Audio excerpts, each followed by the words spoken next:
So now what do I do? Well, I guess there's only one thing. There's something I'd like to know. Are you real? Can you feel? Hi friends and Prairie Vintage, my name's Linda. I'm an energy intuitive reader here on YouTube. I use spirit and my intuition, the tarot, to communicate energies to you guys, amazing viewers. If you guys are new to this channel, welcome. I'm so glad you guys finally found me. Here I am. I hope you guys stay. And for those of you guys returning, I am so blessed and so grateful to be doing your reading again today. Today's reading will be a pick a card, which will be pulling 3 piles. 3 options. Okay, we'll be using this deck right here to as a significator card into your pile shortly. And what we're looking at here is there is somebody pulling through who wants to say something to you. Okay, I don't know who this person is or what their message to you is. Okay, so it's definitely somebody who has you on their mind, and for whatever reason they are incapable of communicating this to you for one reason or another, or maybe they've already told you this and are wanting you to know this again. I don't know, but keep an open mind as to, who this could be, because we don't know who wants to communicate with us, okay? But that doesn't mean you're forced to listen to this person. If you don't want to hear what they have to say, then you can definitely go check out another pile. Yeah, and so sometimes the messaging does come through as a direct channeled message if it comes through strong enough. So I might start to channel directly as your person. Okay, I don't know, but as the horns are indicating, that might be the case. So hopefully that doesn't confuse any of you guys, all right? But we'll try to pull through who this person is as well, or some context, so that you understand whether that is your pile. But I'm more pulling the message of what they want to say to you. Okay, so this is why it's very important to tap into your own intuition to who this could be, because I won't be really doing an energy check here for you. Okay, so come up with what you'll sort of see, feel, or hear throughout this reading that can dictate to you whether it is going to be your pile or not, or whether you should listen or not. Okay, if it's your first time to tarot isn't predicting anything. It's not setting anything in stone.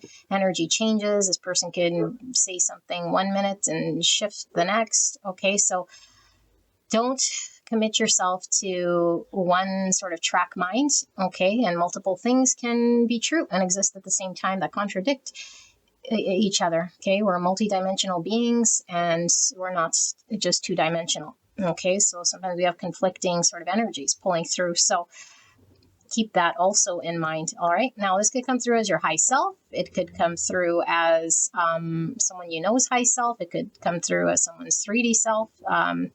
It could come through from someone on the other side. It could come through somebody you see all the time, talk to all the time. It could be someone that you're in no contact with, separation. It could be your pet. I don't know. Okay. Could just be a message from spirit here for you. So all of those are true. Okay. And yeah, that's what's coming through, and that's what spirit wants me to deliver for today's reading. So let's get into the decks we'll be using. There's quite a bit. Okay. So if you guys are interested in any of these decks, like I always mention, I do have in my playlist a tarot deck flip through, which you can take a look at some of these cards in case you guys are considering investing. I might have to close the window because there's dogs barking. There's dogs barking, probably my dog. There's dogs barking. Damn neighbors, just kidding. So this is the deck we'll be using for the picks. This is the tarot pack we'll be using for all 3 piles to confirm whatever we need. We got some more oracle cards.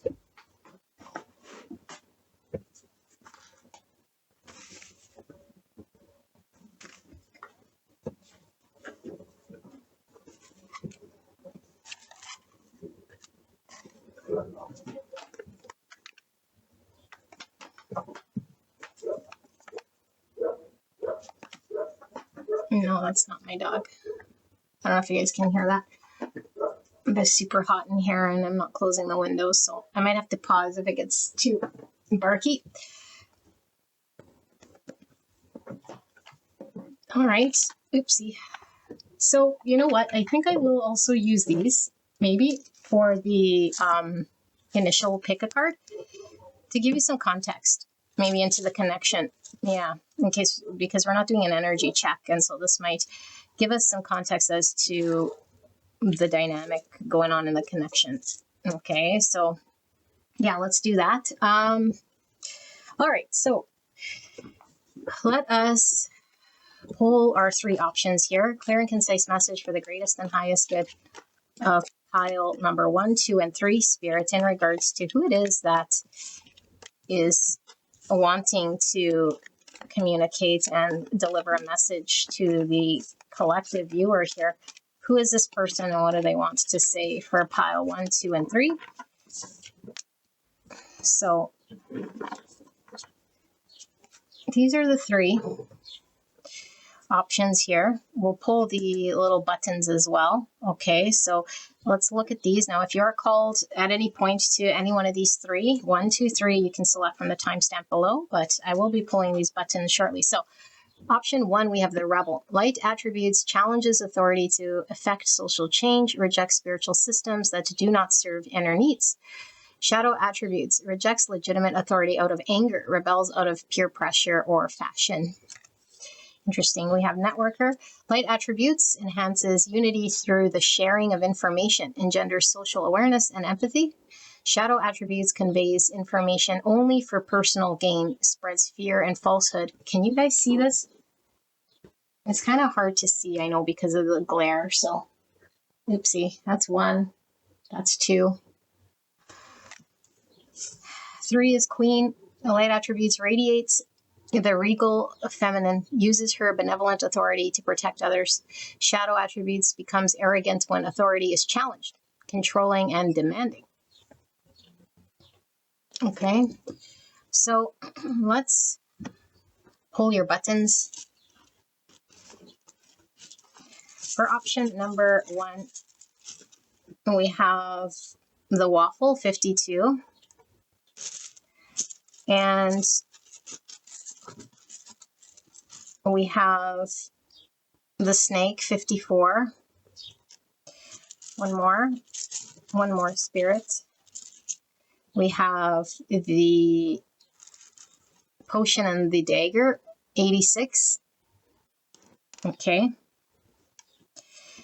For option number 2, we have the rose, 71. We have the star, 82. Maybe I'll hold them up in a bit so you guys can see, because I know it's hard to see. And then we have the needle and thread, 48. The thimble. Jack be nimble, Jack be quick. Okay. For the queen, oh my gosh, you guys, we also have the thimble. No, it's not a thimble. The thimble goes on the finger. This is this thread and needle, 48. So there's like matching pairs, like only 2 of each in this, and there's like a million. I don't know if you guys can see in here. So interesting that we got the same ones coming out. So there could be a tie, okay? We have the water tower with 48. And we have the squirrel with 29. So I'm going to hold these up. Messages are already coming through really strong for all 3 piles. So I don't think this is going to be a difficult sort of read. Okay, so let me see. Can you guys see if I hold it here? I don't know. Can you see that? Waffle, snake, and dagger potion with the rebel. Just heard Billy Idol. Okay. So we have the rose, the star, and the needle and thread.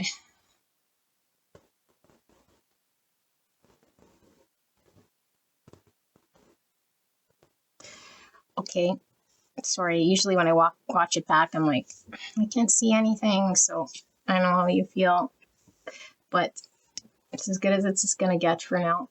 I'm not a movie producer.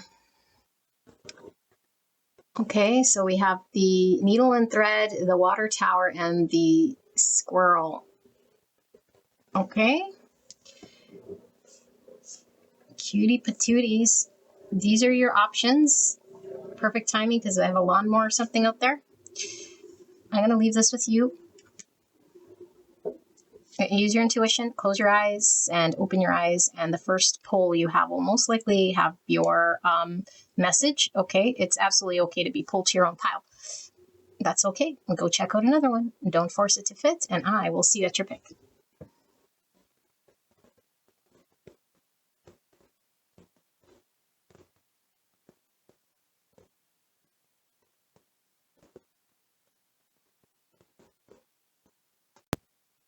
Hello, pile number 1. You guys picked the rebel. Okay, if it gets too loud, I'm going to have to close the window, although I am dying of heat. So hopefully it's either too cold or too hot. And now I'm too cold with the window open, and then it gets too hot. So maybe this connection's been hot and cold, hot and cold. I don't know. Anyway, let's get into what this reading is. This is somebody who has something to say to you. Okay, clearly you're on this person's mind for whatever reason, and they want to communicate something here. Go listen to the intro, okay, just in case you're confused. So I have pre-shuffled oracle cards. I've not looked at these, okay, and sometimes channeling will come through directly as your person. If it's strong enough pulled in that way, but for the most part, I'll just be communicating their message to you, what they want to say. And so I wasn't doing an energy check, but I feel like the way these came out in the last minute buttons, it is to gauge whether it is your pile or not, you know. What I'm getting really with this rebel, it says light attributes challenges authority to effective social change. Challenges authority to effect social change. Rejects spiritual systems that do not serve inner needs. Shadow attributes rejects legitimate authority out of anger and rebels out of peer pressure fashion. We have the waffle, 52, the snake, 54, and the dagger and potion, 86. So this person's difficult, you know, they're a difficult personality. And I think this is maybe a lot of your pull to this person, because this person isn't just doing what everyone else sort of is doing. Okay, but it's sometimes it seems almost like they're their worst sort of enemy, because it feels like this person does fight legitimate things that could be good for this person. So this person is most likely hurting inside, and it could have a lot of sabotaging tendencies, you know? And so I do feel like there was some hurts that happened between you and this person because they didn't act in their highest good. And it could be a secluded incident that's pulling through here, or it could just be an overall, this person's way of being in general, you know, they just sabotage and you see this as part of their nature. Could be all of the above here. I do feel with the hot and cold, like I was talking about how I was feeling with this waffle. This is like waffling.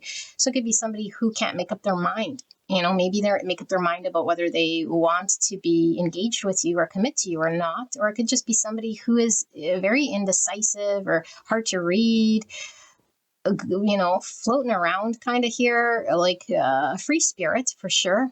But also it tends to lead to them being sort of maybe uncommitted and maybe a lack of ambition or conviction towards sticking to things that might help them or might be for their highest good, including potentially this connection. And so I do feel there's a level of non-committal energy, fighting against, resisting.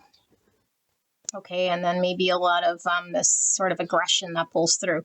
But I do feel like there's a side of this person that does challenge authority that is also destructive, you know, in society here. So they might have a cause, you know, or like don't really care for injustices of the world. So they could be an advocate of sorts for human rights, whatever's coming through here. Okay, I do feel like this person is a not shy by any means, you know.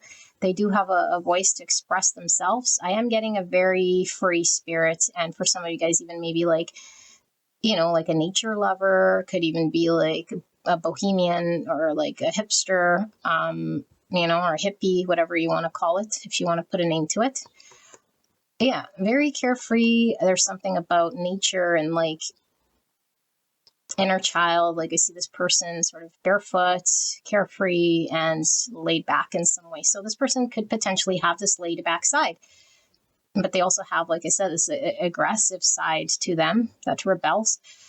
But I feel like there is part of this person that, like I said, is really needing this deep sort of healing. But I also feel like potentially since you've known this person, maybe they're doing a lot of releasing a past version of who this person might have been. Like they might have been very different, in their previous life to your getting to know this person.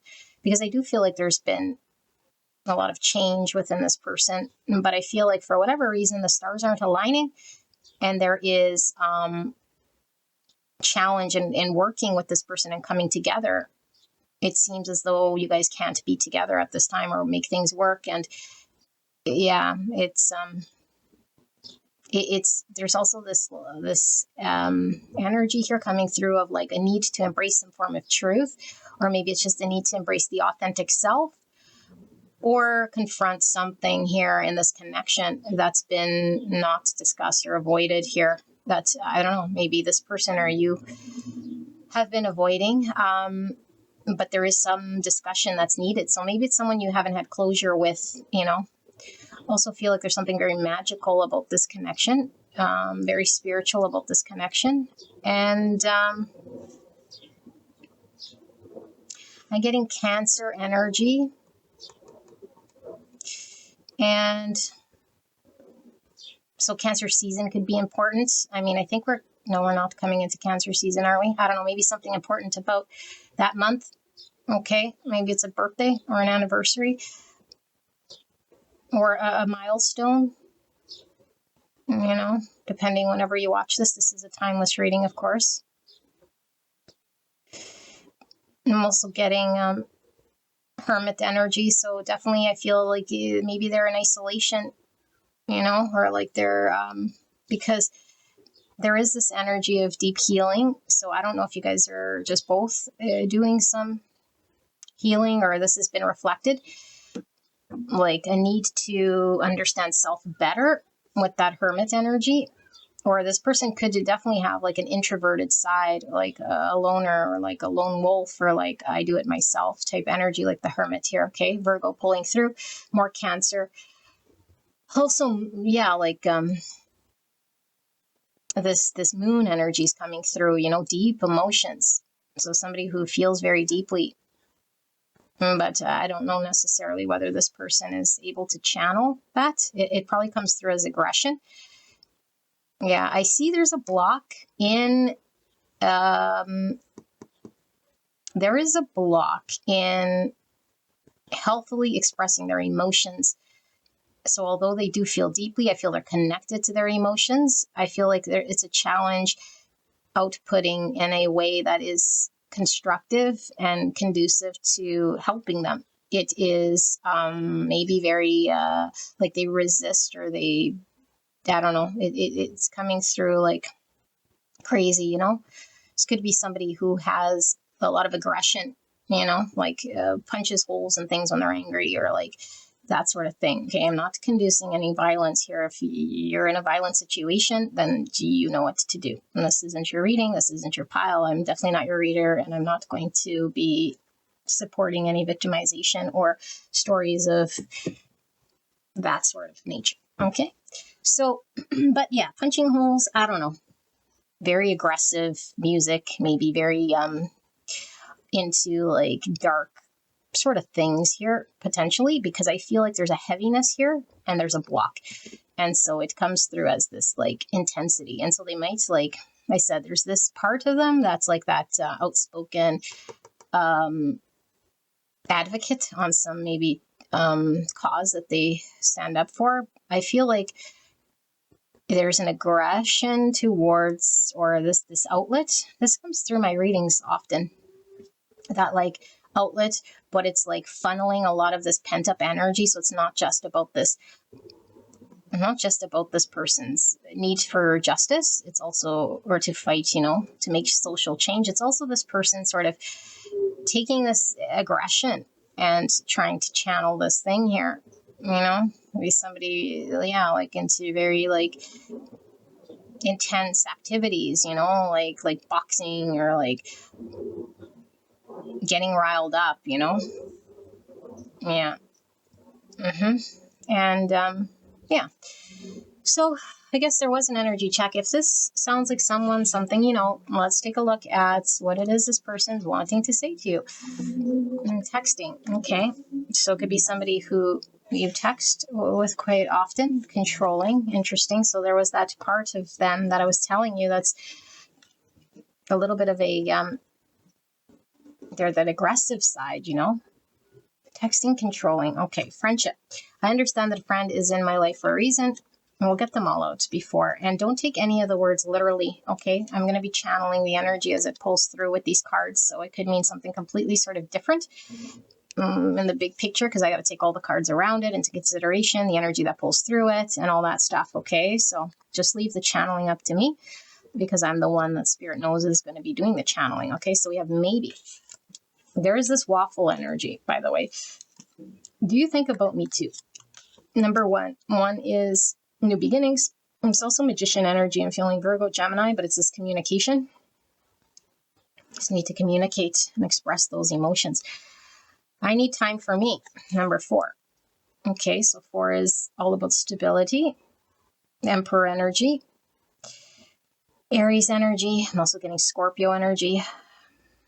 Okay, and let me have you. Number 7, there's that Cancer energy. And I am in so much pain. We already talked about that. And they are waiting for you. Okay. Maybe they're waiting for you to text them. I want a fresh start with you. There's that new beginning again. So I want a new beginning with you, but I am waiting for you. There's that waffling. An out and an in. Okay. I know I messed up everything. Okay. There's that sabotage. Our love will never cease to exist. Okay, so maybe there's an understanding at the soul level of this connection.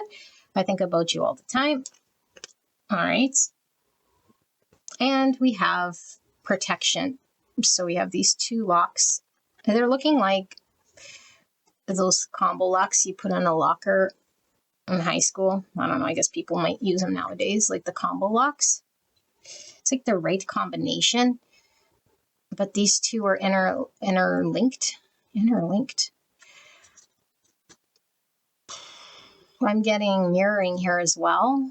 So it could very well be that the shadow self was projected onto each other here with this card here, protection. And then we have 64, healing through rest. Yeah, I was feeling this hermit energy, which I didn't know if it was this person's like natural state to be removed or isolated, or like a loner, or like a homebody, or this sort of energy, or if you guys were just in a period of isolation, separation from each other. But there's this healing through reflection. Yeah. And then I hope to have a future with you one day. Okay, so pretty much this, I need time for me. Please don't hate me for ghosting you. You didn't deserve it. Okay, so the ball was in their court for something.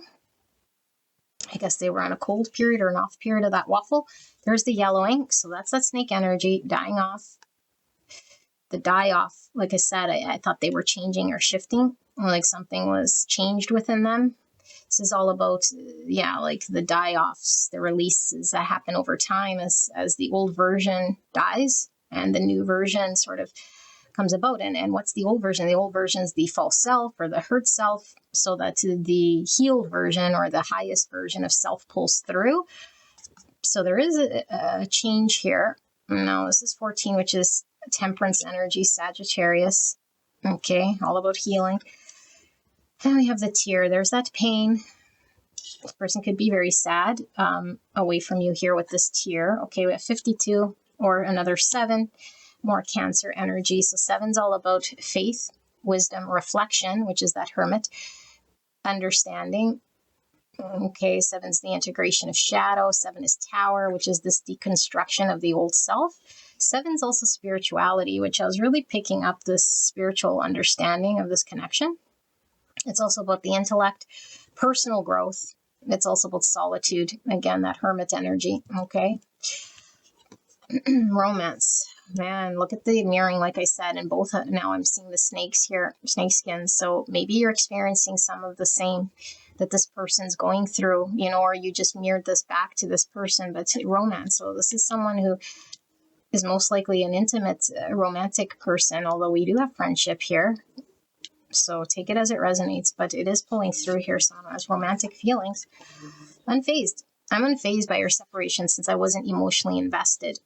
Okay, so this could definitely be the challenge here. This person has an inability for them to channel how they're feeling out to you. And this could definitely have been this energy that we were feeling here, you know? It's like this person was incapable of expressing healthy emotions outwards, but they're definitely feeling this tear. And so there's this waffle energy, you know? And again, it's like I wasn't invested. It's like this non-committal energy here. Okay, so could be a reason why they don't commit. It's like, I don't want to feel. I don't want to be in my feels. I want to be able to be unfazed and in control at all times. Telepathic. Yeah, so that's that spiritual energy I was feeling. I close my eyes and speak to you in 100 silent ways. I think about you all the time. All right. And then we have this turtle. So very slow energy, but very protected, guarded. Turtle energy talks about longevity. You know, it's like it stands the test of time here. I feel like there's something very solid about this connection. You might have known this person for quite some time, you know, or this is the type of person that you'll have in your life for quite some time, just based on the dynamic of this connection. It's, yeah, this is also, protection energy. Okay. And then we have indolence, 75, lack of energy, addiction, apathy, despair, anesthesia, loss of meaning. Type 3, the achiever, emotional center between appearance and authenticity. There's that Virgo energy with the 9, the hermit. Okay, 3 is Empress energy, which is all about giving and receiving unconditional love. I feel like that's a channel, a healthy channel of being able to receive love, you know, so that we can express and give. So definitely could be what this person is sort of having to be reflected back to them. But there's this apathy, unfazed, you know, energy here. Lack of energy. We're also getting addiction. So some of these people could certainly have addictions that they're coping or using as distractions here. 75. Okay. 3 is also hangman energy. So Pisces, it needs to connect to the divine so we could see things from a higher perspective. It's also world, closing out a cycle. Yeah. So that's this die off so they could close off some unhealthy part of self. It says disintegration. Disintegration. Okay. Or shedding or... Okie dokie. What do they want to say to you? We got some tarot as well, which I do want to pull the tarot actually, because it's a lot about who this person is, you know, but I don't know why they're not saying too much just yet, although I haven't began the channel. We have this cover card here. Okay, let's take a look at some tarot. Spirit for pile 1. What does this person wants to communicate to? What does pile 1's person, the person that is wanting to communicate to pile 1, what do they want to say? What is their message? Are we taking reversals, Spirit? Spirit wants me to put them in the uprights and then channel if there's blocks or whatever, okay? Just so you guys know. So Spirit, clear and concise message for the greatest and highest good of pile 1. What is pile 1? This person that's pulling through here wants to communicate. Why are they coming through here with a message for pile 1?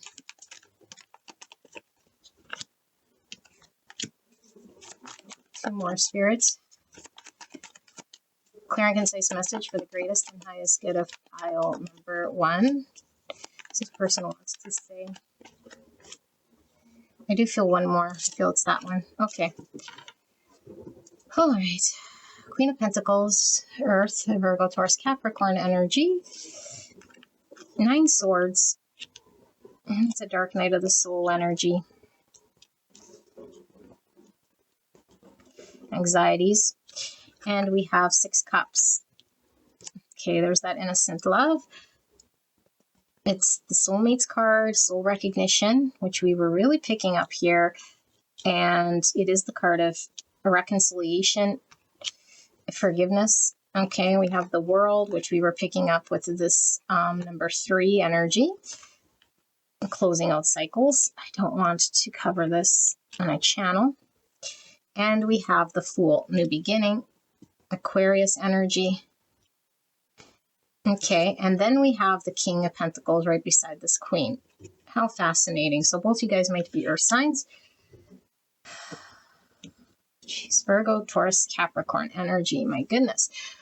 Should we use this wand that oh, look at my crack. Look at my crack, y'all. Why is there a crack in my wand? I hear my mom's voice. Linda, you can never have good things because you ruin everything. Thanks, Mom. Thanks, Mom. I ruin everything. I can never have good things. That's okay. All right. Let's do this. All right. So, beautiful people, give me a chance here to tap into this little message. Very, very, very clear. But let's see what this person wants to say. Hopefully my channel doesn't get broken up here. If there's too much noise outside, I'm going to have to close the window. Okay?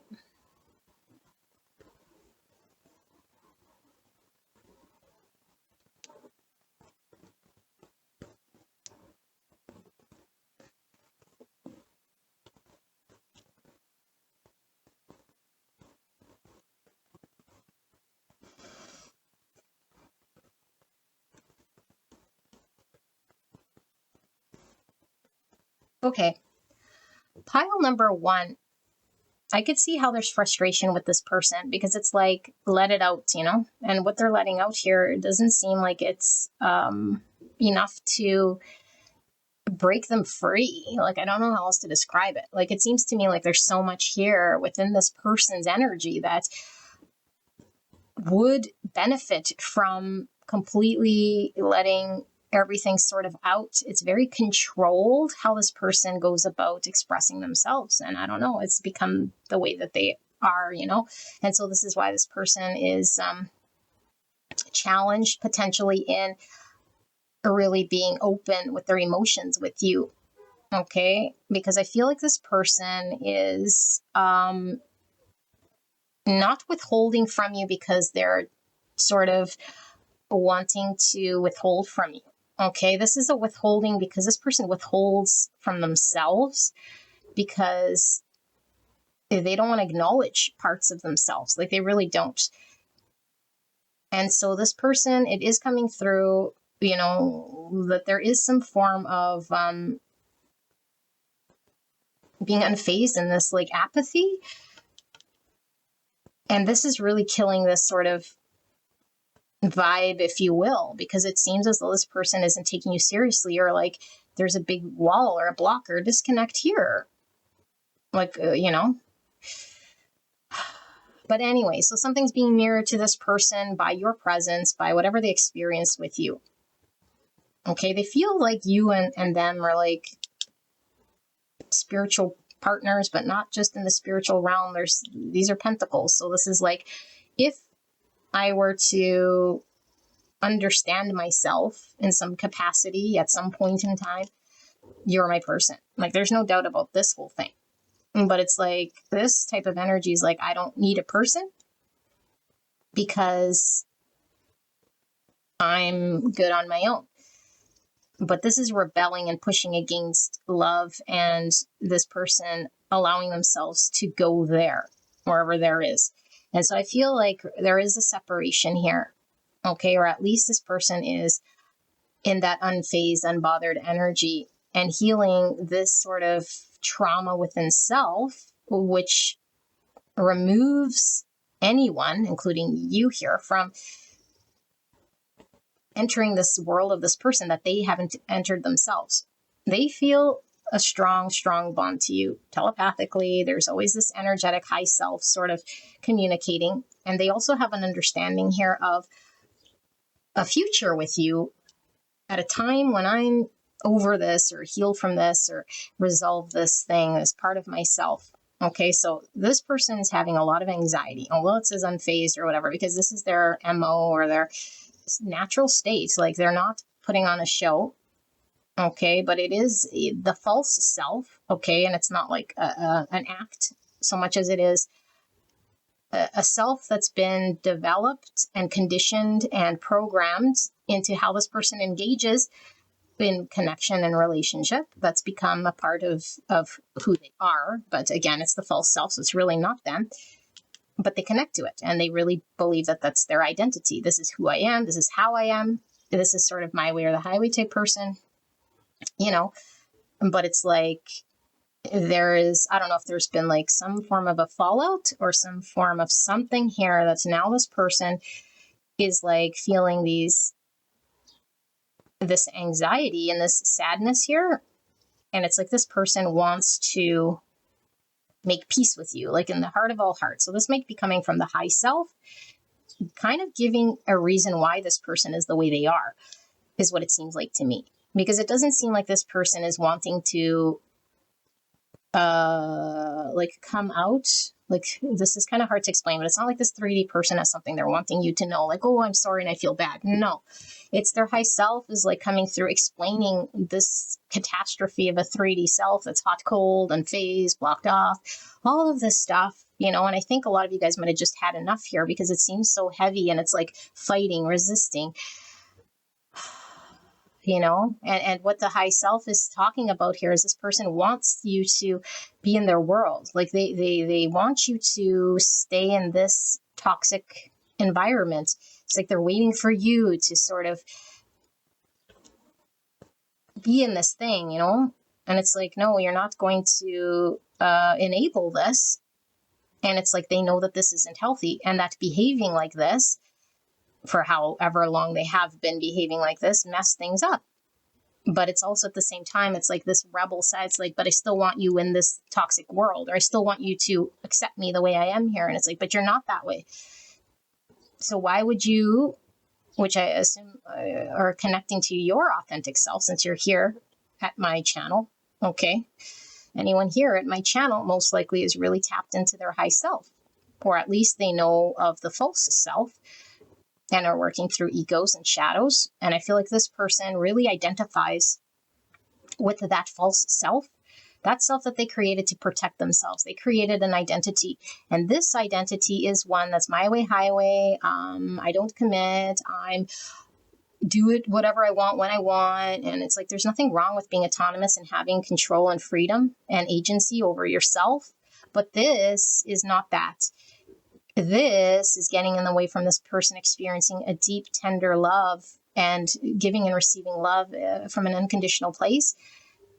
And so it's like, I'm not allowing myself to experience this under the guise of I'm actually controlling this and calling the shots. But it's no, there's like a deeper reason why we're pushing this out. We either feel we're unworthy of this, and there's some sort of darkness, shadow part here. We don't feel deserving or capable of taking that in. You know, we might think it requires us to be different in order to be loved, or I'm not good enough for this kind of love, or you're, you know, this sort of thing.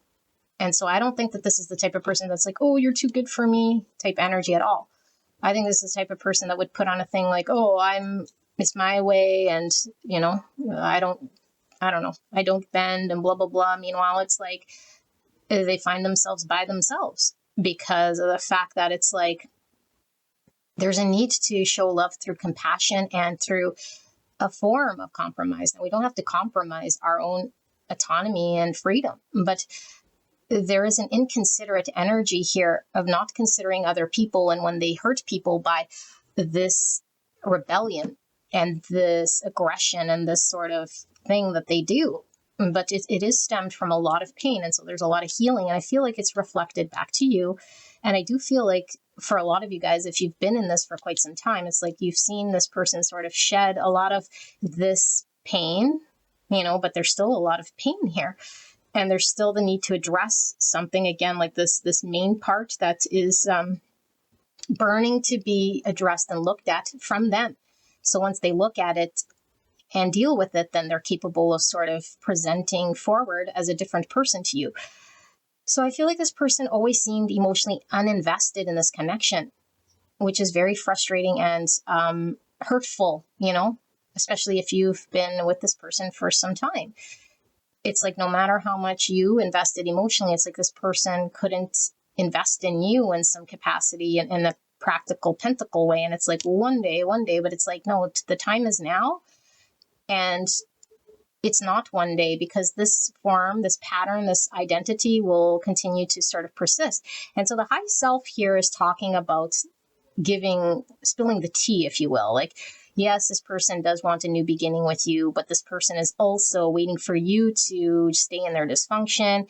And also they're wanting to know if you're still, like, I don't know, enmeshed in feelings for them, because maybe at one point there was an emotional investment, and that the high self is letting you know, like, this person hasn't healed fully yet. They need some time to sort of sit in this separation or this reflective period so they could really acknowledge that in which they're being pushed to see. And this is coming through feeling sad and feeling loss, or maybe regret, or whatever this tear is representing to them, like, I don't know, you left, or I'm just feeling bad, or this nagging disconnection that is constantly on their heart and mind. It's like a heaviness here. It's not just felt in the mind so much as it is also this inner self. And I feel like Spirit's talking about this telepathic energy that is mirroring to them from yourself, whether you're in their presence or not. It's like constantly reflecting back to this person, kind of poking, nudging them, like, hey, you have a better version. Hey, there's a version of you that you're neglecting, not addressing, not seeing. And it's sabotaging your ability to experience happiness and love in your life. Not necessarily here with me, but in your life. And you're worthy and deserving of this. And so this person feels like they really connect to your energetic vibe messaging that's coming through, whether you've said this to this person or you're energetically giving that off, because they trust you. There's an innocence here. And so there might have been a past life, or a past life agreement, or like some sort of, hey, wake me up, or like, I remember you. I remember this feeling that I can trust. And so up until now, it's like I haven't even trusted myself, and I've been let down, and I've had all sorts of things that have created all sorts of pain. And now here comes someone who automatically there's this recognition of, I could trust this person. So it contradicts my whole identity story that I'm undeserving and I'm this way and that way. And it's all like a guise and protective coat and shuts people out. And now it's like, wait a minute. Pile one is like showing me that this self that I've created is actually just a identity that's like I'm using, but we take a while to have to like admit this to ourselves, especially this type of a person, because this type of a person is like fighting this, because then what would that mean? That means now I have to be open and vulnerable. That means now I have to be emotionally invested in something here, which is very scary, because this person needs to control every step of what's going on in a way when it comes to their emotions. It's like, I don't want to feel out of control. I don't want to go any deeper than I allow it to go, because then I'm too vulnerable. I'm too much at risk. I'm too much exposed. No. So now it's like they might have felt like you were pushing them, like, quit pushing me to do better, be better, quit showing me this mirror, stop it, and it's like, why you were showing them this mirror, whether you were saying it or not, because I don't feel like you were like coercing this person, but I do feel like there was an energy here, like, okay, are you going to commit to me or to this greater experience of love and self level up and this sort of investment, or are you going to be a clown here, And that would require a level of commitment and honesty, not this waffling maybe, because I feel this person was uncommitted 7 cups with you. And it's like, so they were waffling, they were indecisive. And then I think for a lot of you guys, you're like, okay, well, I can't stay here in this energy. And it's like, it's like they want you to be there, but it's like they're not going to outrightly control you in a way here, because this person's all about independence and like freedom and autonomy. And it's like, okay, so I don't think this person would be like, you have to stay here, but it's like they want you to stay there. So it's like a form of control, a form of like manipulation in some way, because, and those are harsh words, but it is a form of, instead of me dealing with truths, and instead of me actually like really looking at myself so that I'm able to commit and say yes and no, I keep things sort of in this energy, and it upkeeps this false self that I have going on. So I control situations this way. So it really is a manipulative tactic, because it's like, if we both feel love here, which I feel you both do, then it's like you're sort of in a catch-22 in this person's toxic way. You're like having to sit here in a 7 cups, undecisive energy, them waffling. And it's like, no, this devalues me. This devalues me because I know I'm worthy of somebody who's going to want to fight to connect to their emotions and express and commit. Not scared of commitment, not scared of how they feel, And so I feel like you might have expressed this energetically or had enough of this or something. And I feel like this person, instead of stepping up, they pulled away. This is ghosting. So I don't know if you walked away and all of a sudden this person doesn't talk to you, or they ghosted you or blocked you. But I feel like at the end of the day, it doesn't matter who generated the splits or the final sort of thing here. And it's not even final. It's just like wherever you guys are at, the pivotal point of energy, wherever you're at here, is like the ball's in their court. The ball's in their court. So it's like they ghosted. Instead of taking the ball and doing what they're having to do. Okay, I say having to do, they don't got to do anything. They could stay here in their matrix world. They could stay here in their disconnected energy, or they could face the truth of who they are and allow themselves to give and receive love here. But again, it's not that easy, because there's a lot of pain that needs to be shed and looked at. But it's like, I'll just not look at it. And this is why I'm avoidant. I ghosted you, or I'm ghosting the situation, or I'm not acknowledging it. And I'm sitting on the ship or sitting on the hill that I died on, which is like still trying to manipulate the situation for you to come back into this like toxic thing here. But it's like, oh, now I know I sort of messed things up with this energy, because maybe you're not coming back. But it's like, oh, I really, really want this energy that you once gave me. Like, I want you to be here with me. And it's like, I always feel this energy. And it's like, yeah, you do, because our love and our souls have been, connected from eternity, in a past life. And this is constantly playing on their mind. Now, why are you constantly on this person's mind? Because I feel like there's this soul lesson that needs to close out. And we constantly think of people on and on and on and on and on until it's a part of our soul that's like, it's really reflecting ourself back to ourself, that we've come here to this world so that we can resolve and look at. This person is being asked to resolve and look at this deepest part of themselves, of how to give and receive love, of unconditional love, and choose themselves and feel healthy enough for love. This is why they think about you all the time.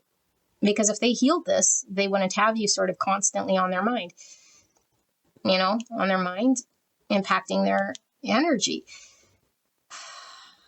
And so I feel like this person right now is like disconnected almost from a lot of things. If you're not in their world right now, their high self is saying there's like, things don't have a whole lot of meaning.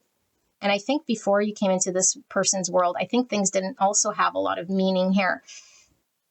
It's like this unfazed energy. Yeah, look, loss of meaning is like,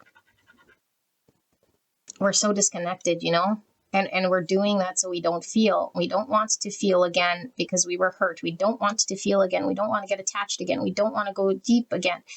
Again, who knows? Again, from a past life, whatever. There's this avoidance to go deep. But it's like their high self saying, you're my person here. And, there's like once upon a time here, we can potentially review this, but right now I'm sort of removed. And I do feel like this person feels like you were a great support here with this friendship card. Like there was some level of support here that this person really appreciates from you. But I feel like it was more than just this like loyalty support, because I do feel like there was also this like romance thing happening at the same time. So it's very layered here. And then the spiritual thing. And so I feel like Spirit is talking about there's a lot of healing happening here. Whether you see this person, you know, acting like nothing happened or pulled away or like they don't care. And I think this is why the high self's coming through with this message. It's like there's healing, there's shedding, there's releasing. And that they do feel bad here, or they're thinking of you, and there's a guilt of, oh, I screwed things up. And it's like, I might have made you feel like I don't care, and also might betrayed, like your loyalty got betrayed here. And an acknowledgement that you have reflected back to this person this need to take the ball and act. But again, they're looking the other way or just disconnected. And it's not because it's you. It's because this person's always been disconnected from this thing. I feel this person really wants to talk to you. And it's like, hopefully pile one connects with me, you know? It's like the ego part too is like wanting to know where you're at. Like, how do you feel? You know? But it's like, I still haven't resolved this part that was the challenge between us. So what good would you do coming in here? But it's like this level of be loyal to me in my dysfunctionality, so that I don't know, don't feel bad. But it's like, no, like take a look, you know, take a hard look at this. Like, this is what you've said to this person, you know, this person is needing to close this out. And I feel like for a lot of you guys, this is what this message is coming through. We're seeing the World, which is the final card in the major arcana, followed by the Fool, which is the very first card in the major arcana. If this was Judgment, I would feel like this person is sitting, contemplating, and potentially wanting to repeat another cycle that could be destructive or more of the same, even if there might have been some healing and some level up in some capacity. Then I'd say there's another cycle. This is closure. This is a new beginning, but this is successfully closing out a major chapter where the book is closed, and now we're writing a whole new book. And so the cycles are done with this person. Finished. So as far as you're concerned in this dynamic, there is no more cycles with you and this person in this experiencing this lesson. Now, they're still obviously still going through resolving this, but they're sitting with that, what you've left them with, and they can skirt around it, distract themselves with everything that doesn't make them feel good. There's this feeling like nothing else is making me feel. I could do all things, skydive, bungee jump. I don't know. This person seems like a thrill seeker, you know, it does seem this way. It's because I want to feel, like I said, it's like, you know, like heavy music and like, I don't know, like rambunctious and like just full of energy. It's like, but it's like, because there's something inside of them, you know, like screaming, yelling, I don't know, cheering, like, I don't know, something about this person, like they're aggressive, you know, but it's like, none of this stuff is like touching me or scratching this itch. It's like, yeah, because there's a deep part of you keep trying to not want to see or pretend that you're not human here. And the human side is this love part. So you're done in this cycle with this person, this dynamic between you and this person. This doesn't mean that you and this person will never talk again. I don't know. It's just people come into our world to show us certain things and to close out cycles. This is to close out a major, I feel like there's a soul contract here. I will come into this lifetime to show you this so that you can be successful or level up or close this, and you'll never have to go through this sort of life experience once you've learned it. Your soul has learned it. So you can start a whole new book, a whole new part of your world. And hopefully this new part allows this person to commit to someone in the 3D now, because this is all about 3D, grounding things, not keeping things sort of however they were keeping it. And I feel like this will free this person to be able to commit, to be able to create a life with someone. Whether it's you, I don't know, you know, because who knows how long they're going to sit in this energy. And I feel like for a lot of you guys, they're just like, I'm moving on. Like, I'm moving on because this person is like, I don't deserve this. Who would? no matter how much love this person has for you, there's a feeling of like, stay in my dysfunction. And, you might be feeling also very anxious here about staying in this type of an anxious thing, no matter how much innocent love you have here for this person. It's like, even if I was your friend, I wouldn't let you sit in this dysfunction, and I think what confuses this whole thing is like, I have these deep feelings, but the soul mission. You've been told what the soul mission is here. The soul mission is for this person to close this unhealthy way of being so that they could be happy and free and in a connection that because I think you might have already experienced this, because I don't feel like you have troubles committing. So what this person is like, not experiencing for themselves. And I feel like you are really protective of this person.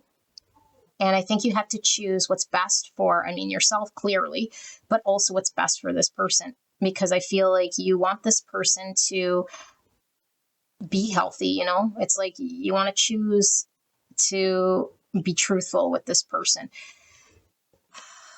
So, yeah, the high self's telling you they're closing this out. And what happens after a successful closure is always a new beginning, where this person will be free to make choices here, not choices based on an identity of fear and pain and disconnection from, this whole thing, because they're fearing being controlled by their emotions. And this constant itch that's happening here that they can't quite scratch, of having to look at it, because you're constantly sort of, what they experienced in this connection was like real. They can't deny what they felt. They can deny what they felt, but they can't convince themselves that it wasn't real and that they didn't experience and feel what they felt, no matter how much they try to avoid it, dress it up, pretend, subdue, resist, fight. It's still there. It's there. So this is what this person's high self was coming through for you guys. Let me know in the comments if this resonated for you guys. I love you guys so much, and I will see you at the next one. Bye-bye. Hello, pile number 2. You guys picked the networker card, the rose, the star, and the, what's it called? The needle and thread. So we're going to do just a quick energy check here, although I did say I wasn't doing one, just because this is how all these piles were coming through with this once I got the idea to get the buttons. I have pre-shuffled oracle cards. I've not looked at them, okay? And I do ask that you use your own intuition. I don't know who this is. Could be your high self, could be spirit, could be someone you have in your world already, and somebody removed, somebody no contact, like I said, okay? Could be anyone. So I think this is giving us an idea of who this person or this connection is about here, so that you know whether this is your pile or not, is how I'm feeling this coming through here, okay? So this is the networker, and it says light attributes enhances unity through sharing of information, engenders social awareness and apathy. Shadow attributes conveys information only for personal gain and spreads fears and falsehood. The rose, the star, and the needle and thread. So this is all about mending things. So there is a history here, I feel, with this person, or something this person really wants to mend with you. I am getting an energy here of somebody who might be in the public eye, like visible. They might have a following of sorts, or a client, or like, I don't know, there's some form of stardom here too. So they could be a performer, singer, actor, dancer, storyteller. I do feel like this person uses words. So, an orator, like they could sing, they could deliver public speeches, they could be a public figure. Something like this is really pulling through very strong. We're getting Aquarius energy, and I'm getting the rose, which to me always talks about romance, but if it's not a romantic person, because it doesn't always have to be about romance, but it's like, to me, is like also giving me like rose quartz, which I'll put over here because I'm being called to do that, is like self-love. And so there's a lot of self-love that is maybe being learned or understood or something like this. Maybe you're showing this person how to love self in some way. But for a lot of you guys, it could be about romance. And now I'm really seeing the thorns in this rose specifically. And it's like thorns hurt. Something's hurting here. something that needs mending or has to be repaired. I don't feel it has been repaired. And maybe this is part of the message, is like they want to make things better.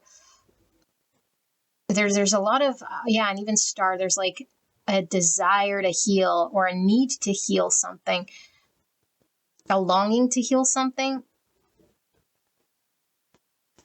Yeah. So it's either a longing to heal something from within themselves, or a need to heal something with you in order for there to be a future. All of the above. And pain I'm feeling here. Okay, so that's all I'm really picking up so far, but we might get more of who this is.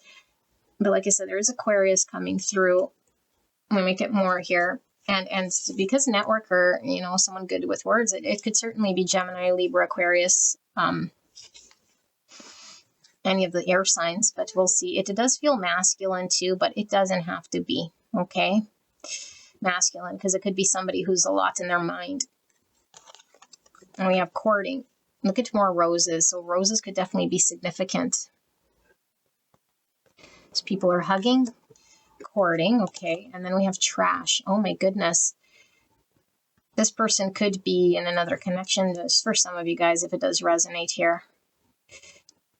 Trash. So again, like something that needs to be healed. Like this is being devalued, or like, I don't know, I don't like this card, and somehow every time I use this deck, I get this trash, and there's a billion cards in this deck. There's always trash. Like, that does not feel good. So maybe this person feels like, I don't know, like there's a need for self-love here. Regret. I know that I cannot change the past. Oh my goodness. Oh my goodness. And we have 106, work. Realism, effort, task, duty, labor, working on oneself. Yeah, there's that rose quartz again. 7's Cancer energy. Chariot. Okay, so 7's all about spirituality. It's all about the intellect as well, which you're getting a lot of swords energy, personal growth with the rose quartz, faith, wisdom, reflection, understanding. Type 7, the enthusiast, thinking center between pleasure and pain, essence, growth level, 106. And we have yes. Positive affirmation of something here. I don't know what just yet. Now, don't take words literally, okay? I'm the one channeling, so Spirit's going to pull cards here that I can channel. So the words may mean something different to you, but unless, you're taking it as sort of affirmation, confirmation, let me channel what it means energetically. Okay, 7, I think we should slow down. Oh my goodness. Okay, there's that Cancer or Chariot energy. But 7's also Tower, deconstruction of some belief, something here. It's another 7. Look at that. So 77 is a master number. Trust the fall and adventure that arises from deep wisdom. There's that sword energy. Trust of life and trust of self. There's that rose quartz again. I worry about us a lot. Okay. I am coming, trust. Oh my goodness. 1, magician energy. So 1 is all about new beginnings, potential, opportunity. It's that Aquarius energy pulling through again with the Fool, new beginning. And also magician, Virgo, Gemini. What's an air sign energy? Love me. Oh my goodness. Rose quartz. Pink. Love me. 8, I want you. Wow. 7 and 1 is 8. 8 is Leo energy. Movements, change. I think this person's being asked to make change here. Just being near you is intoxicating. And I dream about you at night. Oh my goodness. Okay. And I'm tired of running. They're running from themselves. They're running from what they got to do. What they know they got to do for themselves. Here's anger. Yes. Anger. Yes. Root chakra. Mysterious mother. Oh my goodness. Look at that.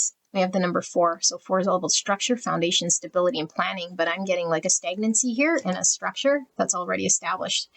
That isn't necessarily allowing this person to grow. That doesn't feel good.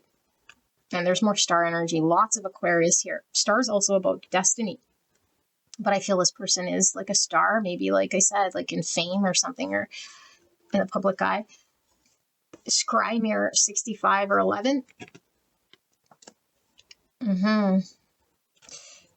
Karmic connection, moving from the patterns.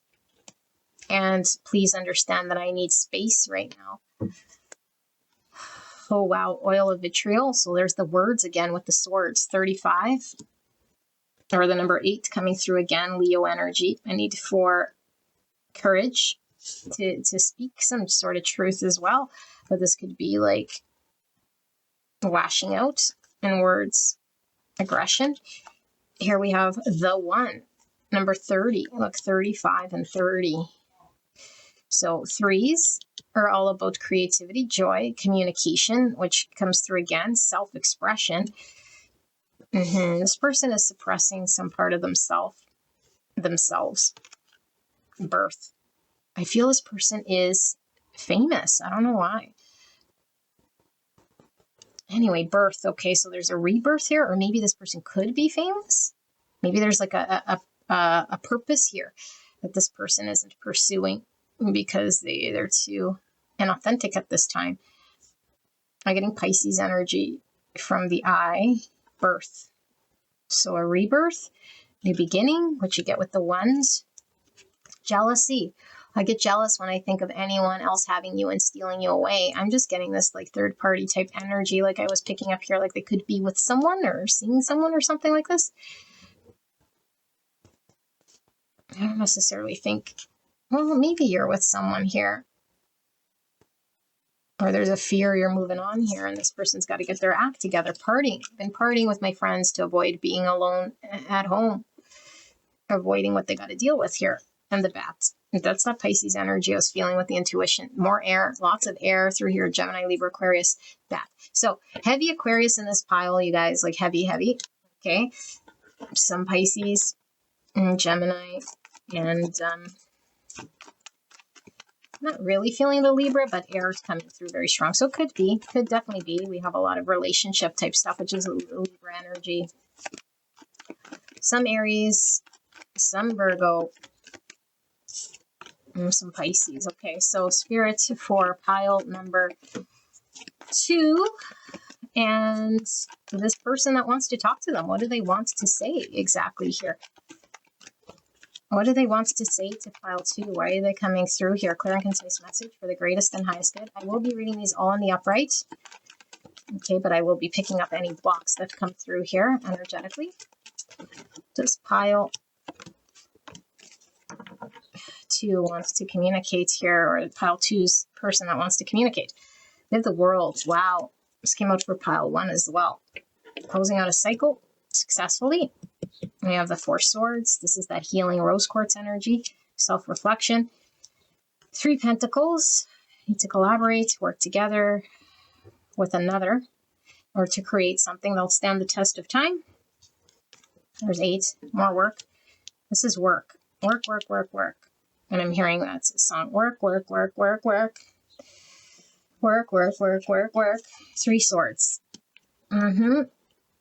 Feeling a lot of pain here when we're inauthentic and avoiding and running and not dealing with what's hurting us. And there's 2 cups, yeah. Okie dokie. Pile number 2.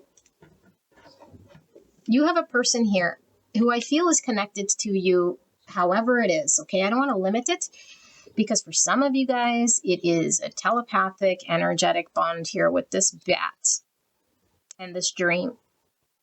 So right now, there's only communication through dream mode or through, I don't know, telepathy, something like this, okay? Because I do feel like there's worlds apart here, and this is all about this person. And what this person is sort of communicating, I do feel is coming from either spirit or their high self. I'm not sure yet, but it's sort of describing what this person is going through so much. And what they're sort of, going through so you understand it. So it could be a validation here. It could be, just a validation. Because I don't feel as though it's this person who is telling you this, if I have to be very honest, But anyway, let me start with what this is. This person isn't dealing with a part of themselves here that they're really, really being called to look at. And I feel like you're energetically, whether you believe it or not, or consciously doing it or not, they should say. You're obviously here, so there's something going on energetically with you and between this person, but you're giving off this vibe of this person to deal with a part of themselves, to slow down and to be honest with themselves and to do the work on themselves and not deny a part of themselves here that they're putting up with. They're either in another connection, engaged in something here, or very avoiding by using work. Okay, even if they're in another connection, it's they're not even in that connection anyway. They're still focused on work. So I feel for a lot of you guys, like I said, they're either in the public eye or something like this, where they're invested and where they have to show up and be successful and do that. And it's I'll do that. And that's where I pull my value from. But it's they keep pulling this pentacle value, pentacle value, pentacle value. And the more they do this investment and this sort of empire of whatever they're building, the more disconnected they are and the more frustrated they become. Why are they frustrated? Yeah, there's so much work here. They're frustrated because they're doing this at the expense of the truth of connecting to their heart. And I feel you are showing this person this connection, this one-on-one type feeling of love. And so maybe at one point in time, you came together with this person in an emotional capacity. I don't know if it was physical. I don't know if it was all just energetic. I don't know if it was you loved them once upon a time because you had a relationship with them or a brief little blip. For all of you guys, it's different. It's not really the point here. The point is your energy. You show this person this. And instead of this person acknowledging and saying, yeah, this is something that I find true, I'm going to avoid and pretend and still live in a fantasy world here of who I'm expected to be and what I'm expected to do, and avoid this as long as I can. And I feel it is a conditioning upon this person, a belief that they have here. It's they really feel this is what they have to do. I really have to do this. So I don't know how much weight they're putting on this thing or this way of being that has to be this way. But the more they believe this, the more pain they're causing. And I feel it's causing a separation between you and this person. It's this person feels really not good when they're separate from you, because when they're separate from you, they're separate from themselves. And this is really what it's about with this rose quartz. It's all about separate from self, self-love. This person's being asked to look at self, acknowledge self, love self. And it's instead of doing this themselves, they're reaching out to you energetically, maybe pulling on your energy here without really knowing this whole thing, but it's when you come to maybe get love, or I don't know, because obviously, a connection needs to be sort of this two-way street, if you will, in order to be a healthy dynamic. It's I feel this person is all you're sort of out getting is this aggression or this anger part. The part of themselves that feels resentful in some way or upset that they can't do what they want. I can't be authentic. I can't go after what I want. I can't, who's saying you cannot? No one's saying that. They're the ones sort of conditioned to believe that this is what has to be because of a parent or because of an upbringing or because of a social construct or because of some moral belief or very committed to the work here or some expectation. People expect me to be this way. I expect myself to be this way. I have this duty. I have this honor. So then why do you feel like this? And why do the people around you make you feel like this? Because it doesn't matter how much things you see or how many things, I should say, in this person's world. It doesn't matter, because I feel there is something grand about this person. They might be very well off, or they might have a lot of things to be sort of happy about, but it's it all sort of looks meaningless, and it's looking less and less and less meaningless. It's looking more and more and more like trash, because the further apart we are from our hearts, it's all of this stuff is it's starting to get sour, and it's starting to make this person not like any of that, including I feel if this person is in some connection and this connection is looking very unappealing, so it's why is spirit doing this? Because there's a need to connect to the one self. And it's instead of doing this, I'm siphoning, is that the right word? Siphoning your energy here to still upkeep this world while I maintain this avoidance. Okay, but the high self is also coming through here with underneath this aggression there is a worry about what does that mean with you and them? Like there's a big worry about the future here, and this sort of energy that they're in, like how will this impact you and me in the future, very subconsciously, because there has to be some rebirth at some point in time when I finally do the work, or I finally understand this or love myself. Then it's like, then when I do love myself, when I do the work, it's like I have to confront and make big moves. And when I make big moves, you're the first person I'm sort of addressing or coming to. And this is why I'm not making big moves and why I'm not confronting this thing, because I'm not ready to make the big move. And so I'm distracting. This person could be drinking, partying, and for some of you guys, maybe even dating around potentially. Not necessarily. It could just be that they're distracted, using the connection that they're in as sort of a distraction numbing agent in some way, because it's definitely not deep. And so there's these patterns that this person is ingrained in how they handle themselves. It's like, instead of dealing with it, I'm just going to put my nose to the grindstone and write another book, or put in another 8-hour shift, or go out with the boys or whatever here, but I feel like this person is really intuitively being called to look at themselves and trust, because there's this level of having to navigate through this experience and trust that by listening to where they're being called to is for their highest good.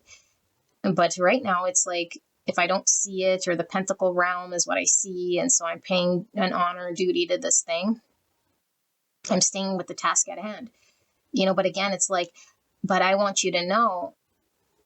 And this is maybe why you feel a little bit like, what the hell? Like, if I'm getting this sort of an energy back, because you could feel their disconnect that's making them frustrated with where they're at. And it's like, oh, I don't want to be here. Or it's not happy, or it's missing. And it's like, you feel this. But then at the same time, it's like, where does that leave you? Because it's like, knowing when they overcome this or whatever, it's like, come, like, I'll be coming for you. Like, there's something with you and me. It's like, yeah, but you need to look at this,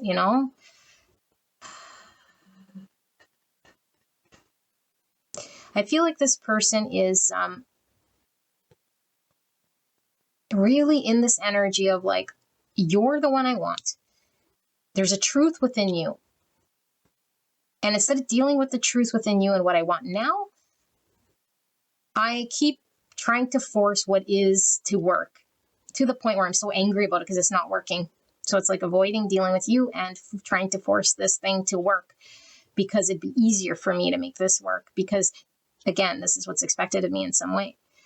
Running from the truth, running from looking and dealing with this and making different choices and being honest. Like, this is all about calling a spade a spade. I'm unhappy here. This isn't working for me. Doesn't matter how many accolades or people I have in my world or things that I'm doing. It's like this person searching within their construct world for the thing that's going to make them happy, already knowing that it's outside of that bubble, which is you, by the way. And it's like, well, you're not sort of in this, so I can't depend on this. I got to keep trying to force all the pieces here, but none of these pieces that I go through are the piece. It's all like devalued. And Spirit is saying it's like this for a reason. It's not going to be the piece. Where they got to find this thing is this: self-love. It's from within. And that's what you're showing this person, because it's like, once they connect to that, they're going to say, fuck you, people. I don't need you. I don't need this. I don't need that. This isn't in line. Why am I spending, all this time doing something here that maybe isn't speaking to me in a way here that truly fulfills me? It's a deep suffering here. So,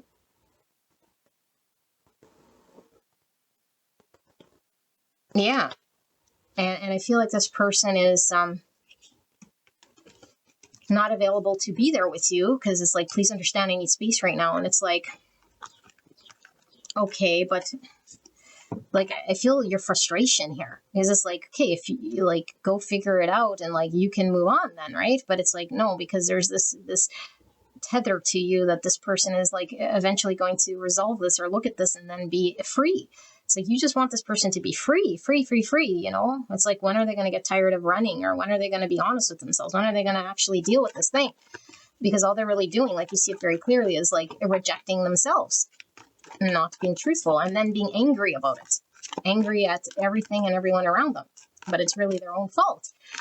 It's frustrating. So, Spirit, what does pile 1 need to know about this person's message then to them? Because really, I feel, like I said, is like Spirit communicating exactly what's going on here, and is very clear. Clear and concise message from pile number 1, this person who wants to come forward with this message. What is it that pile 1 is needing to know about this communication from this message from this person? Clear and concise message for the greatest and highest good. Please protect me and the viewer as I channel this message. Thank you so much, pile. Did I say 1? Pile 2. I'm sorry, pile 2, for allowing me to tap into your energy, the energy around you at this time. I'm so blessed. Pile 2, Spirit, for pile 2. Yeah, they got to move out of that. Wherever they're at is not for them, and they know it. It's too heavy. It's 5 swords. Doesn't matter how beautiful it looks. It's creating a 5 swords because there's a disconnect from their soul. No matter how much they want to paint it up. Moving away from that. Oh my goodness, you guys. This is the cover card. I knew this was still in this deck. Healing Light Tarot. That's what this deck is. And it was like this. Healing Light. You are this person's navigating. I'm seeing this like beacon of light. What is it called? Not a spotlight, but a lighthouse. I'm seeing a lighthouse here, and that is guiding the ship. So right now this person is moving, although very, very slowly, and I feel like there's turbulent times where this person is still getting caught in storms, but there's slow progression here. And I feel like you are this lighthouse that allows this person to do healing, but the healing isn't complete yet. And I feel like this seems almost a little unfair. Like, why are you this person's lighthouse? And it seems like you're not really getting anything here, really, you know, except for anxiety. And this is what it seems like. Yeah, and at the beginning, I was getting this person wanting to mend something with you. I feel this person, there's this energy of like, when I'm capable or able or healed, I want to make amends or something here, like show it to you. Like there's a lot of future energy, like in the future, you know, and this sucks because it's like, you don't want to keep this hope alive. Like you just want to move on. So they want to make things better here with you when they heal. I don't know. Hangman in reverse. Yeah, they're still stuck in that understanding, you know. This is the energy of I'm going down with the ship, you know, like it's this like understanding we have that we commit to come hell or high water, the prison of our own sort of making here, and it keeps us very limited because we're incapable of seeing it any other way. But it's also coming out of limbo. Movement, slow. What is this? 2 wands, making a choice. So maybe they're at a crossroads here. Maybe they're coming out of limbo. Let's see. 9 swords in reverse. Dark night of the soul, anxiety. Are they coming out? I'm getting 4 swords energy too from this healing. Okay. And we got the 3 of wands in reverse.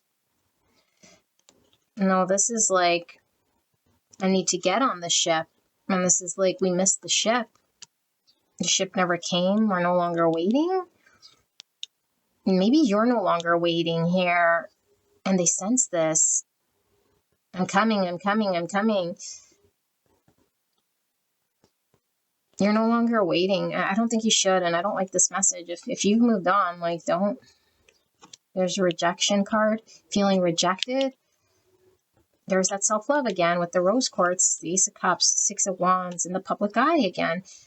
The ego wanting victory, and the sun in reverse, Leo. So this is all about our joy and clarity. Most positive card in the tarot, and in reverse, we're not seeing clearly. This is also ego death. Masculine energy. What's under that? The Page of Pentacles. Okay. Oh, I don't like this message so much because I feel like what Spirit is talking about or showing here and maybe letting you know is like this person. is still very much real, you know, like I don't know, whatever position you're in, because I feel a lot of you guys are no longer sort of waiting, or like maybe have one understanding, like there could be people here, you know, who like want to know like what the future holds for them, and this person might have lost hope here. If you've moved on from this person, just continue to do so. And this is kind of how I'm seeing it. Spirit's not saying this. What's coming through here is like, this person is like moving towards you. They're at like some decision here. And I feel like they're getting the clarity they need through like an ego death, and that their certainty will come. And they have a lot of anxiety here in regards to you sort of abandoning them or leaving them. And they feel rejected here by this thought or this idea of this.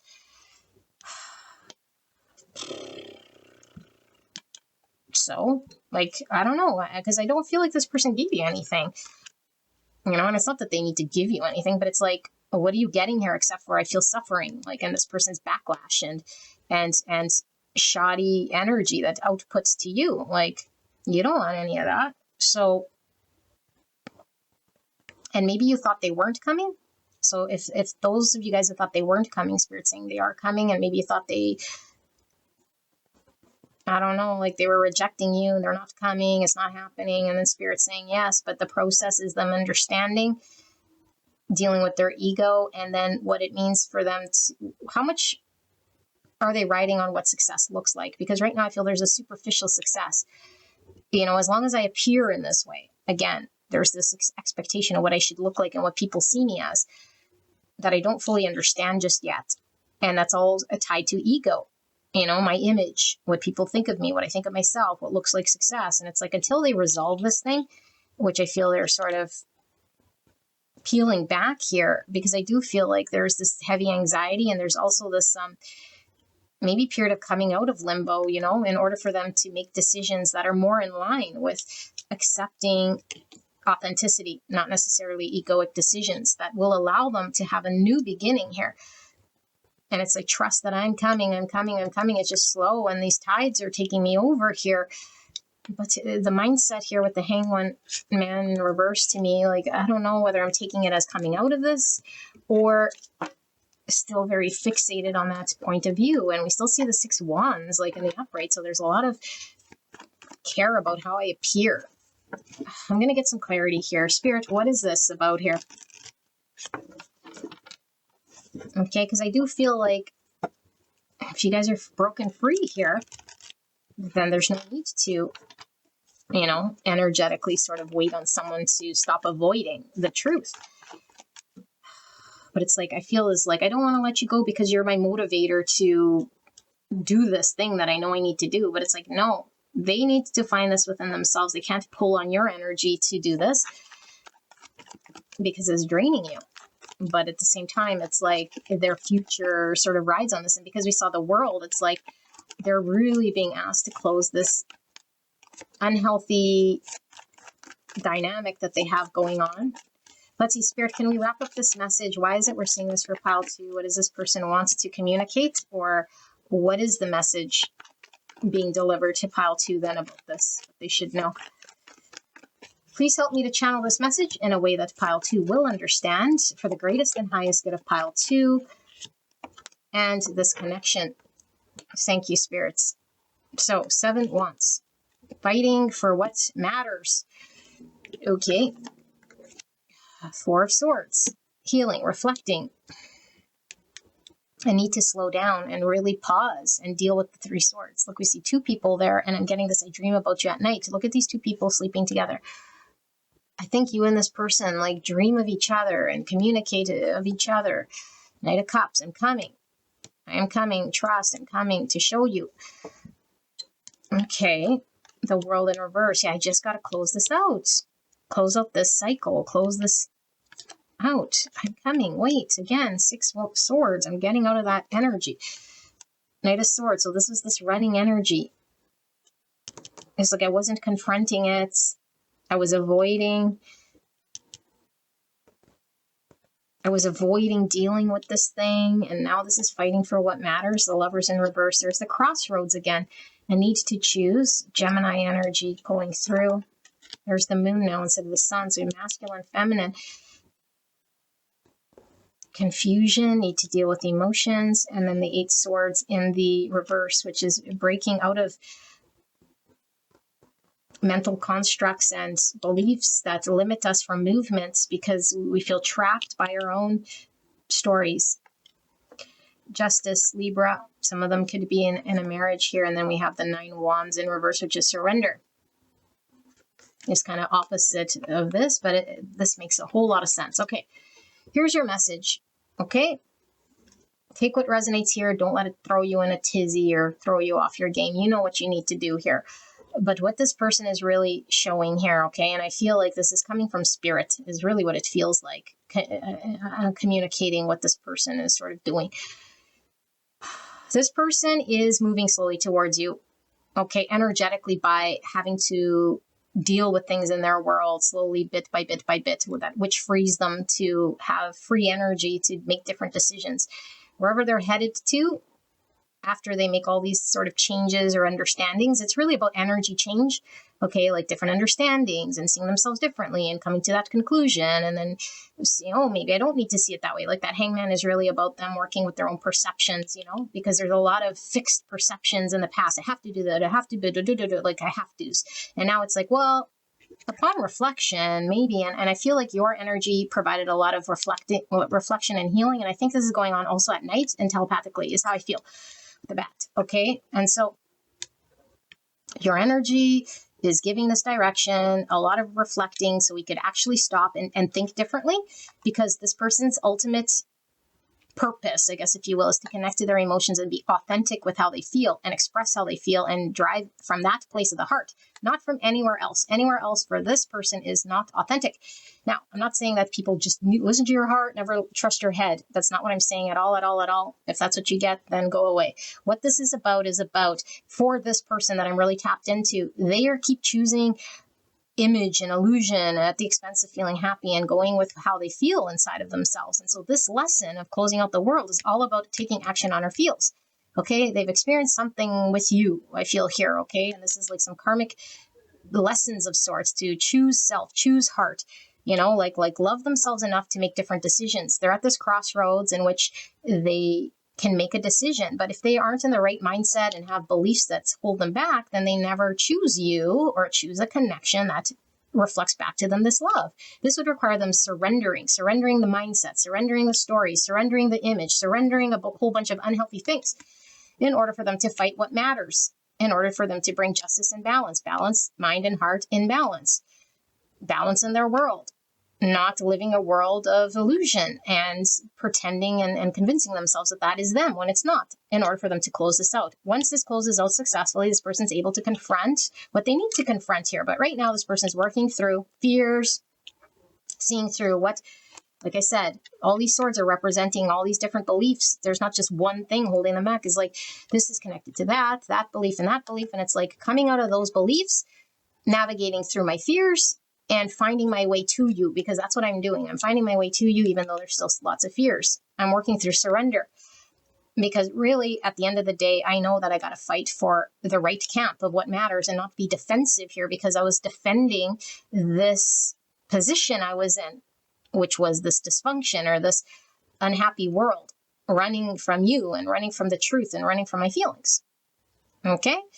So where are they at? There's movement energetically. There's little bits by bits of understandings, and some things they still haven't confronted. So it's not like all of a sudden this person has the answer. No, in fact, they're not ready to choose this connection just yet. But by making these choices, it's like every day, every minute, every decision and understanding that they have slowly starts to get clearer and clearer and understood. And all of these things compile to putting them on the path of love. And whether you're going to be here or not, is going to be a matter of divine timing. Whether you've moved on with your bad self because you got tired of waiting at the dock, then you got tired of waiting at the dock. But the whole point of coming together is for there to be karmic lessons and understandings. And this one is one of self-love, choosing self, not being an ego, not choosing the material world and all of that.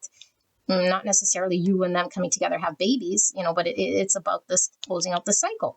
That's it. That's what this person's learning about self-limitations and beliefs and cannots and should nots and would nots. It's like, no, free yourself. Listen to your heart.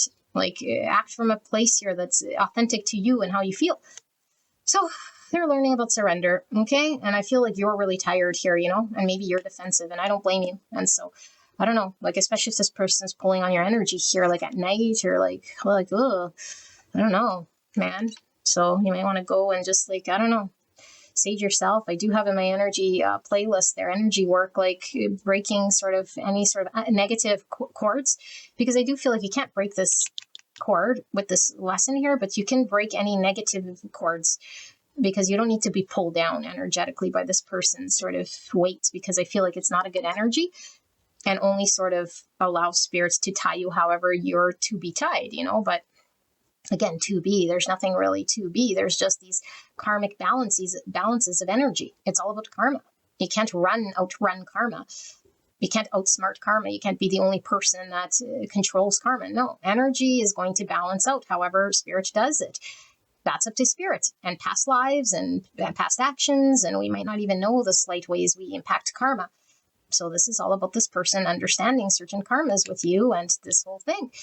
Okay, but there is some form of not being pulled more than you need to in excess. So you might want to go do some cord cutting, and I do have a video there, like I said, in my playlist, which maybe I'll try to link here to this energy work, to free you of any of that type of stuff, because you don't need to be in any anxiety or any sort of disadvantage, unless, of course, the disadvantage is part of this karmic balancing. Then, unfortunately, it's a disadvantage. I don't know. Spirit knows what it's doing. Okay, but there's this promise of coming, and there's this showing them coming, and Pile number 2. This is your reading. We got Cancer, Pisces, and Gemini. Lots of air, lots of Aquarius, Libra. Okay, I'll see you at the next one. Bye-bye. Hello. I want to make sure I'm recording. Yes, I'm always scared that it stops recording. Pile number 3. Wow, these have been crazy readings. So what are we looking at? We're looking at someone who has something to say to you. Now, I do suggest you go listen to the intro, because I don't know who this is. Could be spirit coming through, could be your high self coming through, could be someone you already talked to, could be someone who's crossed over or who you're in separation with. I don't know. Okay, don't box it into who you think it will be. I wasn't going to do an energy check, but it was coming through last minute with the buttons, because I do feel like spirit wants to talk about the dynamic so that you know whether this is your pile or not, okay? And then we'll pull through their message. And like I said, the message could come through as me channeling them directly, or just communicating what they want to say. I don't know how it comes through until I do the channeling, okay? But for this pile, I do feel like a lot of you guys, this might be your energy, okay? And sometimes that provides this insight. So you don't have to go click on a different pile right away, because sometimes, I don't know, it could be a message here for this dynamic. But this is just knowing whether it's your pile or not. So if this is your energy, this might be your pile. Okay, or this might be a message to your person. I don't know. But take this as it resonates here. I am feeling divine feminine energy with Queen, okay? But that's just energy. I'm not talking about gender at all. So this is Queen, light attributes, radiates the regal feminine, uses her benevolent authority to protect others. Shadow attributes, becomes arrogant when authority is challenged, controlling, and demanding. I'm getting a Queen of Wands energy, heavy Leo. Okay, Aries, Sagittarius as well. Doesn't have to be, but I'm just feeling that fiery side. So we have the needle and thread, the water tower, and the squirrel. So I feel like there needs to be some mending here, some mending in this connection, and maybe even some mending of this person. Like some part of this person had to be put together, or there's some ouch, some hurt here. Maybe they're taking time to mend, or maybe this message is about how they want to mend something with you. I don't know. But there's definitely some need to make something better or put something together. They might have had to put themselves together in this connection, like pieces of them, or I don't know. I feel like there's scars everywhere is what I'm seeing here. And so maybe there's a fragility, when we stitch things, like patches, I'm seeing patchwork. And then because of those stitch points, there's like stress points. It's like it could rip. I don't know. We'll see how that plays. That's weird. This is a water tower. So this is like saving up for something big, but it could just be I don't know, like, yeah, like something was accumulating here, accumulating of emotions. I don't know, like water is emotions, and a tower could be like a tower moment. And maybe there was like an accumulation of emotions here that for something big, I don't know, like did something big happen here? 4 is all about stability. 4 is structure, foundations, and planning. And planning is the squirrel. So planning, the squirrel prepares, plans, gathers things, is really future sort of focused. I don't know if this person is like preparing something for something big here or laying the groundwork for something. 29 or the number 11. 11 is a very spiritual number. It's about divine inspiration, synchronicities, and the encouragement to keep going. And so they might need encouragement to keep going if they've had to mend themselves. We have 48 or the number 12, which is Pisces energy. Hangman, need to see something differently. And then yeah, like Aries here, like I said, with the 4. So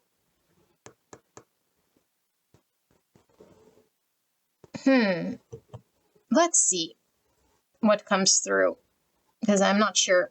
That's all I'm sort of getting right now from this energy.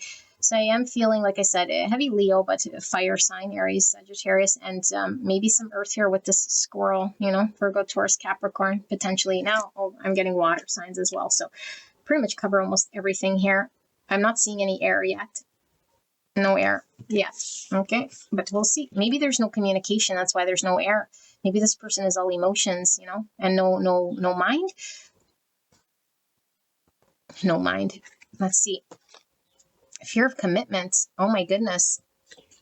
So this person holding a ring. Now don't take words literally, okay? I'm going to be channeling as it comes through with all the cards around it. And see how this pulls. Nice person. Nice person. And we have a dog there. Dogs talk about friendship and loyalty. Okay, and we have fear. I realize that I'm testing my resolve to live in the energy of love. Wow. Okay. And then we have time to ground yourself. 15. You make me want to do bad things. So this is devil energy, Capricorn energy. Devil can talk about destructive tendencies and thoughts and obsessions and vices and habits. Okay, being bound, held back. I have so much desire for you. Wow, right by the devil. Lots of obsession here. Wrongful advice. So remember I said there was a lack of swords? Maybe this person has one understanding that might not be necessarily accurate here. Do you even care? Wow. So maybe that's the understanding they have, that you don't care. There's some inability to commit. I don't know if this is coming from you or from this person.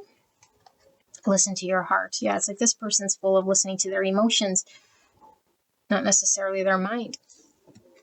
Okay, you might be on the flip side of this person, like in your mind, not wanting to commit, and this person all this blue, all this emotion, all this water. I'm getting Cancer energy. So this fear could be this devil. Okay, my life is not as together as it seems. Oh my goodness. So more devil energy here. I need you to help me. Oh my goodness. So it could be somebody who is really dependent on you being in their world. Maybe somebody who is very clingy. Yeah. Now is not the time. Yeah, wrongful advice even before this. Now is not the time. Okay. And then we have flow. Yeah, the emotions. And we're getting that water tower and all this blue. I'm getting a lot of Cancer again. Cancer, Scorpio, Pisces. And then we have 40. Love grows love. So 2 4s. Where was the other 4 we were seeing here? Oh, yeah, there. So again, structure, foundation, stability, planning. It's also about pragmatism, material reality, and problem solving.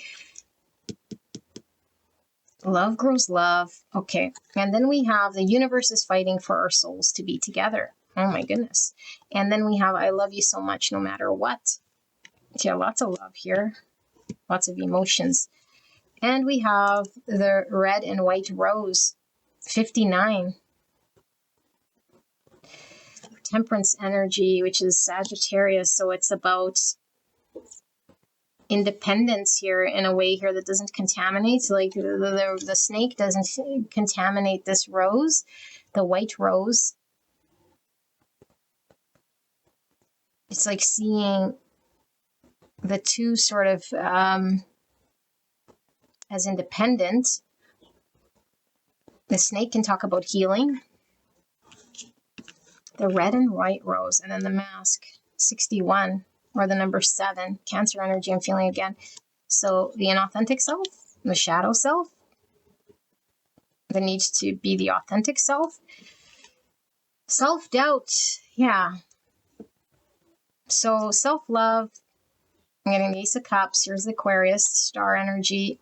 I'm getting Scorpio here, the mirror, being shown something of self, some toxic trait. Capricorn energy, self-doubt. Trust the plan. My goodness. And they will call. Okay. And Firefly, air, finally coming through Gemini, Libra, Aquarius, being shown the way. But only seeing what we need to see. And can't see much further than that. Okay. And then leader. Oh my goodness, 86. So more Sagittarius energy here with the temperance. Trust your instincts, inventiveness, courage, authority, embodiment, sharing and exchanging. 8 and 5. More Leo. And 5 is all about change, conflict, and loss. Type 5, the observer, thinking center between interior and exterior. As within, so without. I just heard, and I am going to read this because I am being called to read this. But where is the book?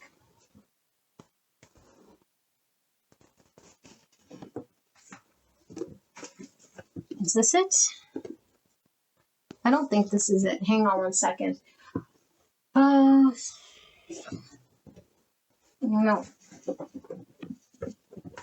Okay. Let's see. 59.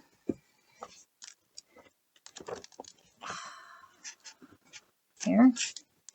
It says vital force, arising and awakening. In the laboratory, the merging of the red and white is an exquisite moment. It means something is coming to life before the alchemist's eyes. The pristine white of the rose is not threatened by the blood red pigment. Their mixing does not make pink. Rather, each color remains vibrantly itself, expressing its message. Like the rod of the Asclepius, sorry, that's this thing, this snake. Asclepius representing health and vitality.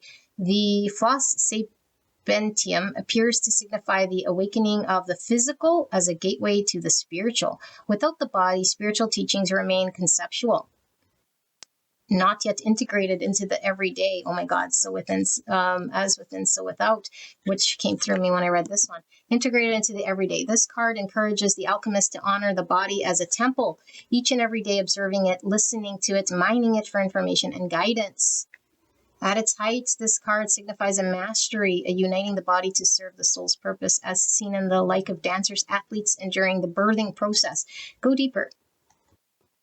View Rashid Johnson's Anxious Red Drawings from 2020 to ponder a white rose becoming red. It says, if floss speritium appears along with the Numina card, it's a sure sign that the answers will be found in the body and the breath, not the mind. That's why we are saying lack of swords there, you guys.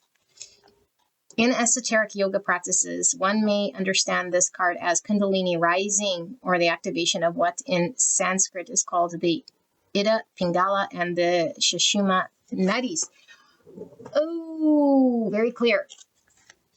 Let me sit here with this energy and I'll channel this, okay? Oh, no. No. We're going to do some tarot as well. So I won't be reading any reversals.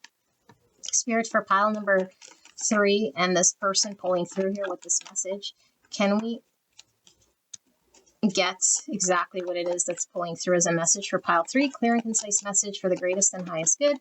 Please protect me and the viewer as I channel this message for the greatest and highest good of pile 3. Thank you so much. 10 Pentacles. Strength, Leo energy. The Queen of Swords. There's that air energy that we were missing from this whole thing. Gemini, Libra, Aquarius. We feel one more for pile number 3.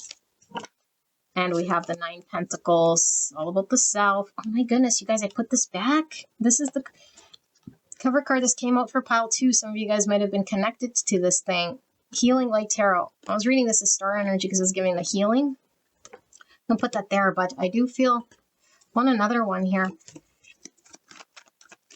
For pile number 3, what is this message, Spirit? 10 Wands. Okay. Let me sit here with this energy, you guys, please.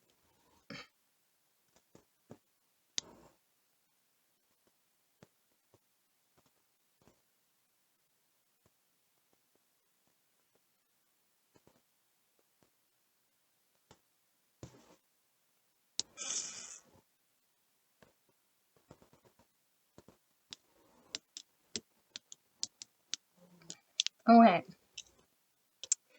Beautiful angel, I do feel this is a message for you, okay? You could be dealing with someone like this, but I do feel like this is Spirit coming through with this message. Okay, it could be your high self coming through here, or it could be your person's high self coming through to deliver this to you if you resonate as this being your person. Take it as it resonates. For all of you guys, it's different, okay? But I'm going to read this as though it's you, because this is how it's coming through. There is... Where do I begin? There's a lesson here, okay? It's a lesson. And we don't like lessons because we say, what's the point of lessons where people could be happy and in love and just, live their life all perfect? Why does it have to be challenging? And it's like different people have different sort of karmic lessons that they're needing to learn at certain points. It's all karma. And so this one lesson here is about being strong on our own, not needing anyone or anything in order to fulfill us and find value within ourselves. There's a false self here that needs to fall away. Why you've met this person is to identify your false self.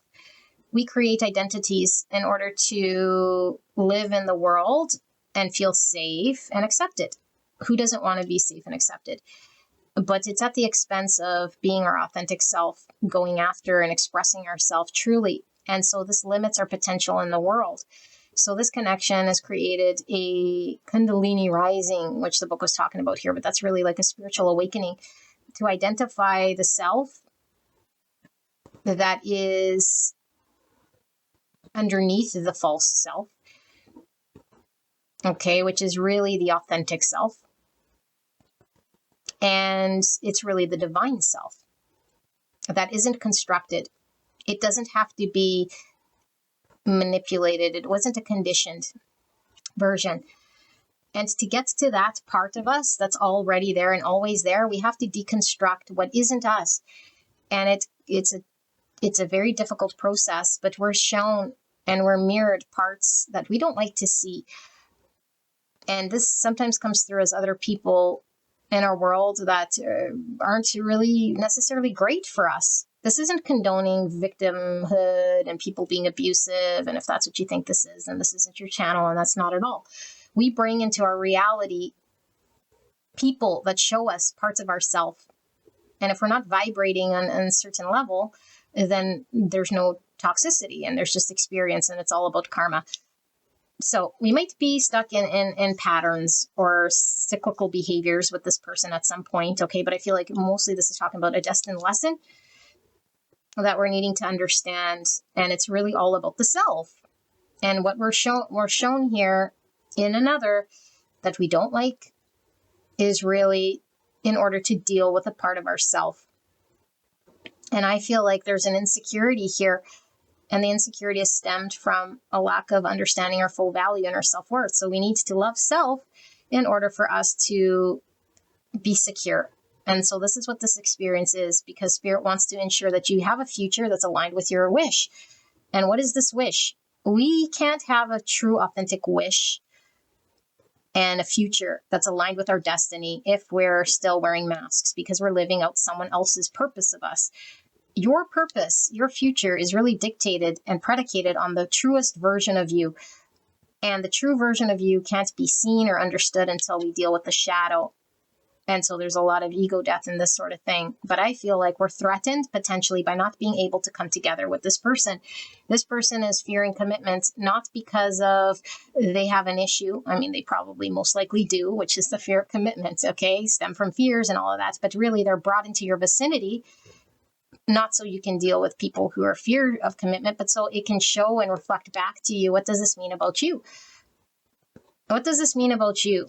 This means about you that there's this need for someone to make you whole or to reflect back to you a part of yourself, where it's like, no, you don't need anyone to reflect that back to you. You need to generate and cultivate this from within, because you are your own sovereign being, and you have an innate value from within you that's already whole and complete. It isn't only when there's the right people showing it back to you. It isn't only when people, whisper words of love to you. It's only not when people show up. It's like, no, this is always there, always has been there. You just are disconnected from it. And you're not choosing to be disconnected from it. But you'll know if you're unhappy with what you're seeing out there in a partnership, and the partner that you're with is reflecting to you something that's missing. It's like, yeah, but they're not committing, or they're not showing me this, or they're not. It's like, no, and they're not doing this on purpose. It's a destined plan here in order for you to not see it as them needing to give to you, but for you to see within your shadow of why you're needing or seeking that external person to validate something within you. Because Spirit's saying you don't need that person to show that back to you. This is the toxic way of doing it. Out there needs to do this. Out there should provide me with this. Out there needs to show me my innate value, or what it is that proves my worthiness. It's like, no, that's not right. It's sitting with ourself, sitting with the value of self-love and self-worth, in order to radiate that so that we can be in our truest light to align to our purpose. Because I feel like there's a purpose plan here for you that's very destined, that you're needing to be an authentic energy. But if you're still in shadow, if you're still inauthentic, if you're still wearing masks, if you're still triggered by this person not committing and having all these obsessive thoughts and being pulled and being in your mind, and you start to get in the mind prison and tell yourself all sorts of things, then you're still in ego, you're still in shadow, and you're still going through a Kundalini rising. So this is all about the pure self that comes from the heart. But when the heart is feeling very strong, and then it sort of filters through an unhealthy mind, then we start to trip ourselves up, and we listen to fear, and we start to get not good. Okay, we start to listen to the fear, we start to listen to the shadow, we start to say, oh, more clingy, or not good enough, or I'm not deserving, or whatever starts to come out, and I don't think you're sitting there in the corner saying, I'm unlovable, blah, blah, blah. This is most likely you knowing your value and seeing something about yourself that's positive, but your internal truest form of self not really being connected to this. And so when it wasn't reflected to you or supported, it triggered you. Okay, and so I feel like there's this obsession with this person, or this pull to this person. And Spirit is really saying it's there, and it's as intense as it is, constantly there, intense pull. And it's holding you back in order for you to resolve this thing and look at this thing, to drop this mask, and to really, really tap into only the heart. Because the heart here is what's going to show you the truth through all of this process. But we start to trip up again because there's still stories in mind here. And so we need to understand when our mind and our own thoughts are getting in the way. Because I feel like we're confusing a whole bunch of things here. There's intuition, and then there's beliefs that we have that are really integrated as truths. And then there's obsessive thoughts that come through. And then there's also a need to see with your eyes in the 3D world, or else there could be thinking we're sort of being led astray. And then there's also being called intuitively. And so there's all this mishmash of stuff going on, and we need to sort of sort through this stuff, and it sounds all like confusing. It's like, why do I got to do all this stuff? Blah, blah, blah. And it's like, remember, there's a purpose here. And this purpose here is for some long-term build or some purpose that's going to create your legacy here and your confidence that nobody can take away. Because once the false self and the mask falls, it's only the authentic self that remains strong. And you've now morphed into this version of you that was always you. Like you might have been acting in the world as a white rose, but maybe you're a red rose. And you didn't know that you were really a red rose, and you kept acting like this white rose. And now here comes this person reflecting back to you something you don't like. But it's not that you don't like it about them. It's really about what they're showing you is something you don't like about self, or something that you're uncomfortable about self, or something you need to acknowledge about self, or integrate, or accept, or love about self. And so love within self starts to create a beautiful world in front of you of love. So love grows love. Love is like, the more I love me, the more I accept me, the more confident I am in me, the more I don't need anything out there, the more, ironically, I pull this into fruition. But when I am anxious and in my thoughts and obsessive and cling and get all confused here, I'm creating the opposite here. I'm creating someone running away, fear of commitment. And it really isn't about me. The nicer I am, or the more I'm accommodating, I'm going to get something, or it's going to reflect back to me. No, because sometimes we attribute love with being nice, love with being kind, and it's like, yes, we all need to be kind, but this isn't what this is talking about, because this type of love is connecting to the authentic self and seeing an unconditional love of self in a way here that isn't predicated on who's around or who's showing up or who's nice to us or who does what. It's all about us being authentic. And so this sometimes comes with us not being a nice person, nice rose, nice, but saying nice things or trying to bend, because that's the white rose. The white rose was always trying to be nice. No, it's not even about this. It's about the red rose coming through. Again, that's an analogy. Okay, you could flip it, whatever. But your truest self might want to speak a truth, and the truth might hurt other people, not because you're hurtful, not because you're vindictive, not because of anything other than you're just speaking a truth. Okay, and it's not this, I'm just speaking my truth, you're an asshole, I'm speaking my truth and I'm irritated right now and I'm emotionally unstable, and I'm going to start saying, you're a fear of commitment, you're not doing this, you're not giving me attention, this is imbalance. No, that's all the shadow. The truth is only when you remove ego and shadow can you then speak your truth from the red rose place. It's like, I love me and I am worthy of this, that, and the other. And you can live your life the way you live your life. And I know what my innate value is because I'm strong on my own. And I would never go in any compromising position where someone might talk down to me or make me feel little, or where I feel I have to settle or be a white rose anymore, where I got to be a nice person or got to support someone else unless I'm bad, or, compromise in a way here and give of myself. Like, no, unless they want to give of themselves, of course, because they're compassionate or whatever, but they can't be compassionate, giving, and kind when they're still wearing shadow and ego, because then the intention is coming from a different place. I want to be accepted and loved in return, and that's not love. That's coming with a tit for tat. That's transactional. That's fear-based love. And so I feel like this person has fear-based love. Fear-based love that's being transmuted and understood by this person, or has been understood by this person, because I feel like this is through this pain, through all of this self-doubt, there's a clear understanding. And I feel like there's a big burden here. And the big burden is that of the mind, because the mind is where we carry the ego, and the mind is where we carry the conditioning and the programming and the beliefs. And so this is wrongful advice. When we listen to the fear, when we listen to our beliefs, when we listen to, none of that is real. All of that is stories and understandings that we have. And then we dress it up as, that's my conviction. That's my understanding of being nice and love. And it's good. It's good intention. And it's like, no, there's no such thing as good. There's just true, authentic intention. And when you're not in true, authentic intention, it can't be good for anyone, no matter how nice you are. So play that slowly and rewind that back.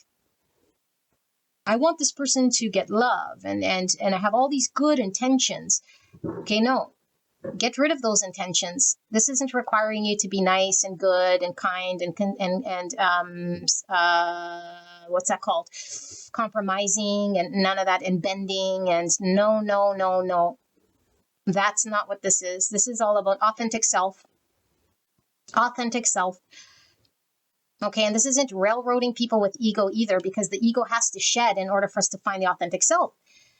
Because if we're just railroading people from this place of ego, then it hasn't been understood. And so I feel like this has to happen first, this obsession or this identifying this boundness we have, or this need to have commitment, or this need for something. Like, this is the groundwork. The groundwork must happen first, which is shedding the ego, identifying the false self, connecting to the beliefs and the stories. We don't want to see it. It becomes very heavy. And then the intuition is sort of only guiding us on a need to know basis. Sometimes we're in the dark, and sometimes we have no idea where the hell we're going. And so we don't know where we're going, and we're only shown exactly what we need to see. And Spirit is saying, trust you're being guided in the right direction. The authentic self is going to guide you in the right direction. Is it towards this person? Is it not? We don't know. Only Spirit knows. So there's a mending of self here. And I feel there's a tower moment. And the tower moment is really shedding the false and also identifying the emotional body. Because I feel like for this Divine Feminine I'm reading, which it does feel Divine Feminine, not talking gender, has emotional outburst and might have really been guided with the emotions. I feel this way. I feel that way. I feel like, really being led by feels. But it's like feelings are okay, and they're absolutely true. They're not being asked to deny or suppress feelings or act on feeling. What Spirit is really saying is those feelings, intense feelings of obsession or love or whatever the feeling is really being pulled by the thought first. So what is the thought that this Divine Feminine is having that's really pulling at their feelings? This is what they're being called to look at, because the thought that they're having is actually fear, is actually obsession or destructive, or a belief that's not true. This is what's creating the heaviness in this Divine Feminine's world. She has to peel back these thoughts and see through the illusion. This is just fear talking. And then her emotions aren't as pulled, because it's like, I know it's fear and I was about to, lose my mind or feel upset or, I don't know, connect to her emotion, which she thought was authentic. It's like, no, yeah, you are feeling what you're feeling, but you're feeling this way because your mind already went astray. So the emotional body is really listening to the thoughts. And although we can't control our thoughts, we can deconstruct the beliefs. Because a thought comes in and it's like, wouldn't it be funny if I, punch this person in the face? Or like, I don't know, we could just have intrusive thoughts, like, ooh, dead body in my basement. I don't know. I'm just saying, like, I don't know. Some people, really random thoughts, and think of, ooh, if I was a serial killer, what would it look like? Like, we have these thoughts, maybe not that extreme, but these thoughts are going to come. And we don't pay it any credence, It's like it goes away. But when it becomes very obsessive and intrusive in some capacity here, then it's like there's a reason Spirit's telling you to look at this. But also it's like that's different than a belief. And a belief is created over time through our understanding of who we think we are. That's the false self, or none of those things, what our parents told us or how we were brought up or traditions. And so this person has a belief of something like, the person I'm dealing with needs to be this, this, and this in order for me to be that, that, and that. So that's all a belief. That's not true. And so they're deconstructing those beliefs. So now when they undo the belief, it's like the feeling isn't charged, because all those beliefs are creating fear, because the person on the other end wasn't checking off those boxes, wasn't committing, was creating more fear, was more doubt. So this person is being called to ground themselves, get in their authenticity, see themselves first and foremost as like independent, and then connect to the one being. Because even though we're connecting to our sense of independence, it's like then we know we're all connected on a soul level. There is no more separation. There is no more feeling of abandonment. There is no more feeling alone and left out.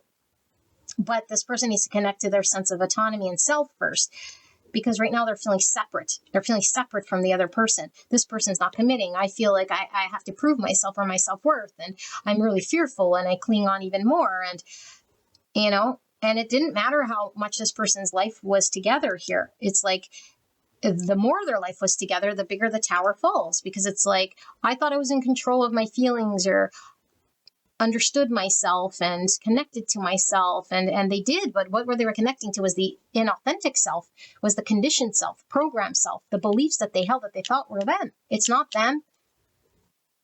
And so this whole experience is like, so that their emotions are under control and grounded in a way here that's connected to the authentic self. And so I feel like this person has a lot of desire and a lot of passion and obsession in this connection, and a want for commitment and a desire to lay the groundwork for this thing. And so I feel like this person could be doing all sorts of things here that they think they need to do.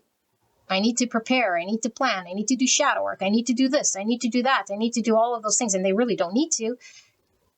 But what they'll find on this journey is, like, by doing all these things, they found themselves. And then they don't need this person. They could build this future with whomever is going to be chosen by them to work with them, because a 9 is all about self and a 10 is building it with someone else. And I feel like this person wants to build something here, but Spirit is saying we can't build with someone else if we can't even stand on our own. And so this person is really being asked to take a look at their own ego. And I feel like this person might have a tendency to really act on emotions. And so there's a need to hold self back here in a composed way to really understand, is this fear? Is this my programmed self? Is this belief true? Is this, like, and ask themselves all this before they take action. And what this they will call, I feel like this person might just have a lot of fear that if they don't take action or do something here, that they will lose out this opportunity. And Spirit is saying, if this person that pile 3 is dealing with, this person I'm channeling, if the person they're dealing with is into them, meant to be, they're guided to do this, to trust that they will call, that they will be in their life, that they're not going to miss out. You can't miss what's for you. What's for you will be for you. Spirit knows. If it's not this person, then it's not this person. But that's not an acceptable answer when we're really in this energy. And we don't want to hear that. And so Spirit is saying the only reason we wouldn't want to hear that is because we're still not looking at the ego. We're still not dealing with that part. We still know we have fears and beliefs that are still making us feel anxiety or triggered. And so they feel like the other person doesn't care, isn't committing, isn't showing up, it's imbalanced, they're not doing this and that. And no, they're not. They're not for a reason. They're showing you back to you this toxic way so that you can wake up and not deal with this person if they're showing up in that capacity, so that you can stand on your own. And so Spirit's saying, if it's meant to be, it's going to be that this person will come in your vicinity. But what you're seeing out there is a reflection of inside. And so there's this leader energy, because this person's being guided to, 1, listen to their intuition and trust Spirit. And then 2, that they're leading this sort of journey in some capacity, because how they feel inside is going to reflect to them what's happening here. And so they could stay in this cyclical behavior, always experiencing a lack of commitment, feeling like left out, and a desire to have more, feeling this sort of trap. When Spirit's saying, no, only this person can lead themselves out by listening to the Spirit and doing the work of clarity, which comes through identifying ego and going through this experience that they're destined to go through, so that they could see themselves clearly. And although it is very heavy, they don't have to keep carrying the burden. They're being called to surrender. But they're going to snap at some point where they can't know more, because all of this self-doubt and feeling rejected and not appreciated and these intense emotions that make them feel a certain way is only so much they can carry before it's like, gee, like I must be seeing myself in some way here that isn't necessarily true. And so they may go to another connection, seeking again. Well, then this person might be able to validate me. Like, who's the nice person that's going to reflect back to me my niceness? Like, no, it's not about who's out there reflecting niceness. It's like this person is being called to just output energy, output from the inside, output their brightness. And then the right people will be pulled to them. Not seeking. Okay. So I think this is the Spirit giving guidance, but it's like maybe why this person is doing what they're doing. So what's coming through here? Let's see. Spirit, what does this person want to say then to pile number 3?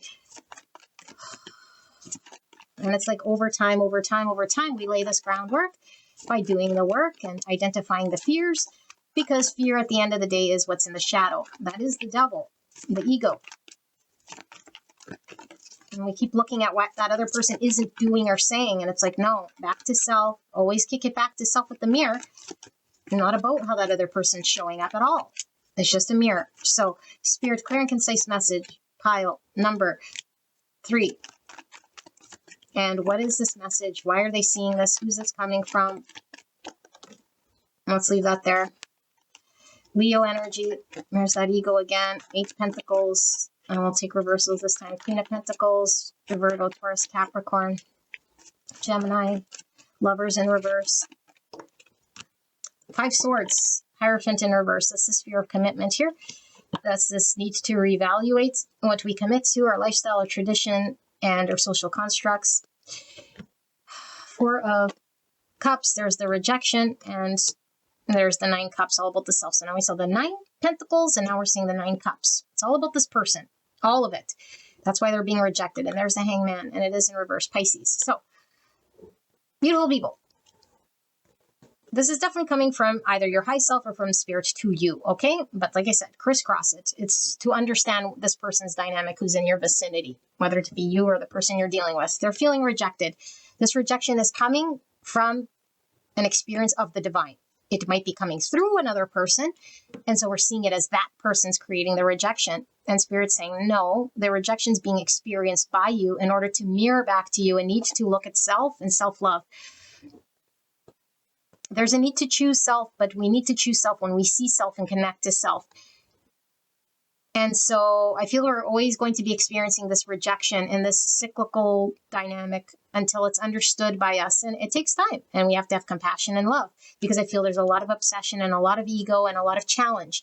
And we're still carrying the 10 wands of burden. We haven't surrendered yet. Okay, because Spirit's really saying we're really fixated on our point of view, because we really think that our belief and our understanding of the dynamic we have is only understood by us in one sort of way. And that's the truth. Spirit's saying, no, it's not. It's time to shift how you think about it, because as long as you sit in that perspective, you're going to continue to experience rejection. And this, you can only take a certain amount of rejection, because I think you're in the 10 wands. How long are you going to sit here being rejected? How long?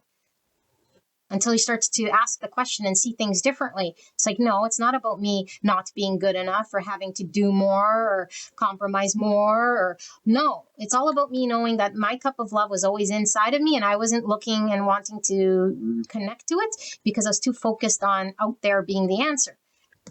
We don't want to hear that, but we got to start looking at it this way, even if we don't believe it. Fake it till we make it, till we see it. Because what this is all about is about self. 9 Pentacles, 9 Cups. Self-value, self-worth, self-fulfillment, filling one's own cup in order to be emotionally happy. This is, I did it my way, and I stand behind what fills me up, my authentic self, not being a kind person or doing or saying what's going to make someone else happy, but the truth of who I really am inside, only when I shed what I'm not. So I need to shed all of the stories and beliefs and the values and traditions and social constructs and the matrix and how I live my life day in, day out, because I've always lived this way with this false self.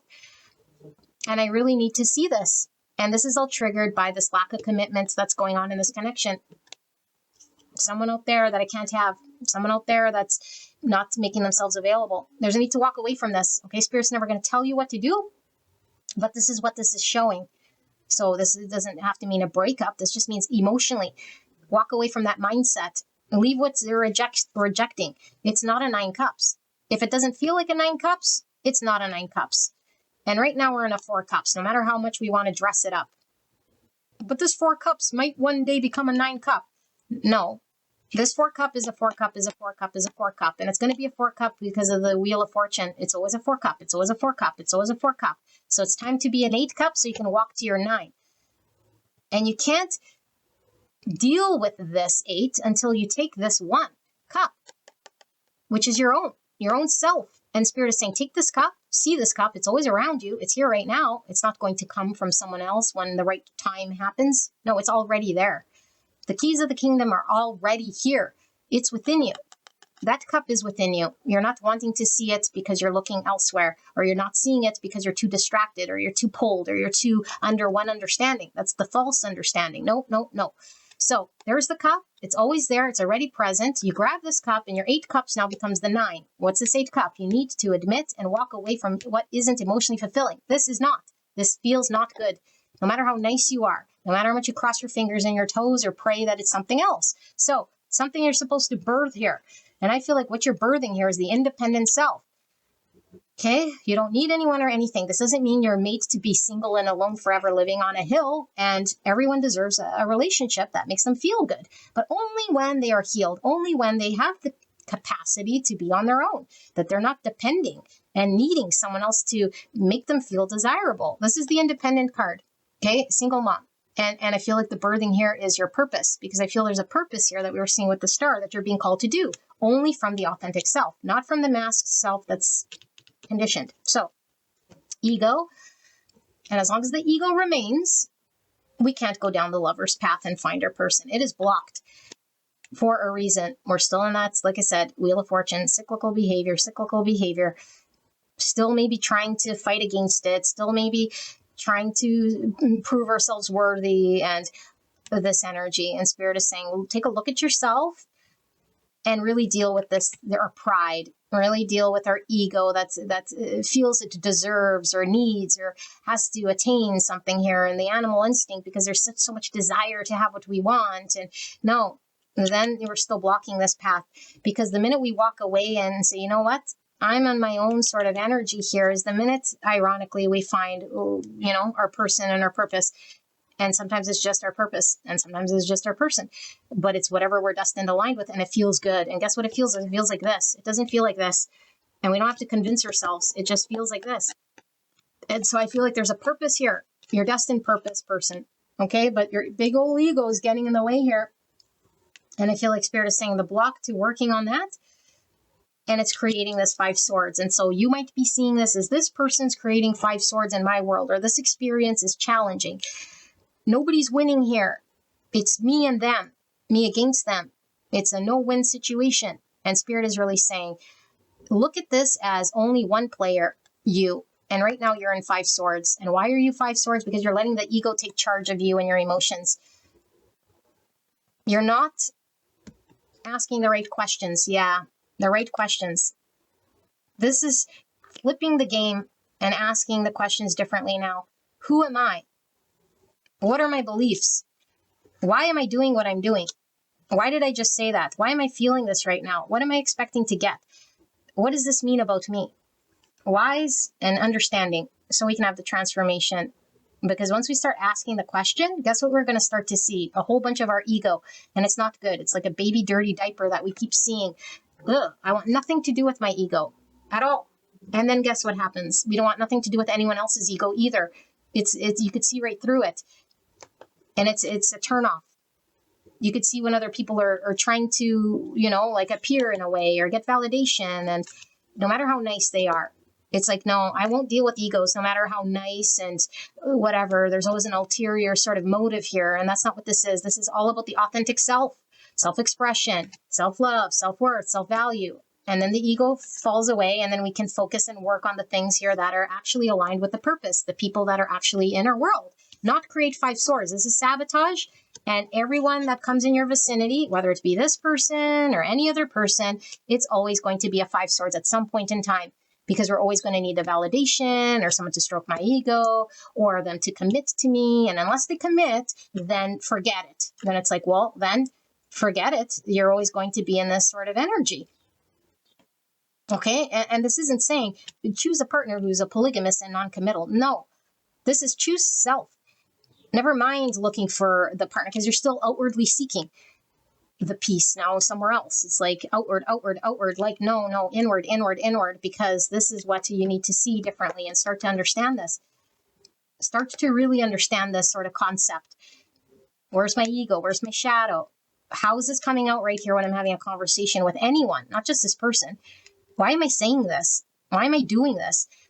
Am I protecting something of me? Am I upkeeping this safe self or this version of myself that isn't even me? Ask. and you shall see, and you will be guided.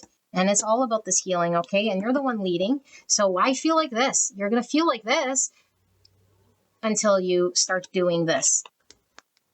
And then this opens up and this falls away. Okay? And then you start to feel like this and like this.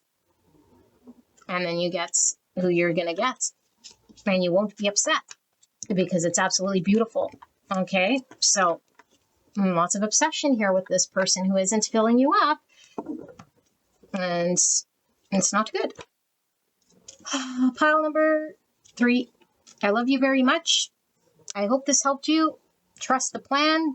If this person's meant to be in your world, they will call you. Otherwise, they're in shadow and ego themselves, or we're just in your world to hold up this mirror and we don't want to hear it.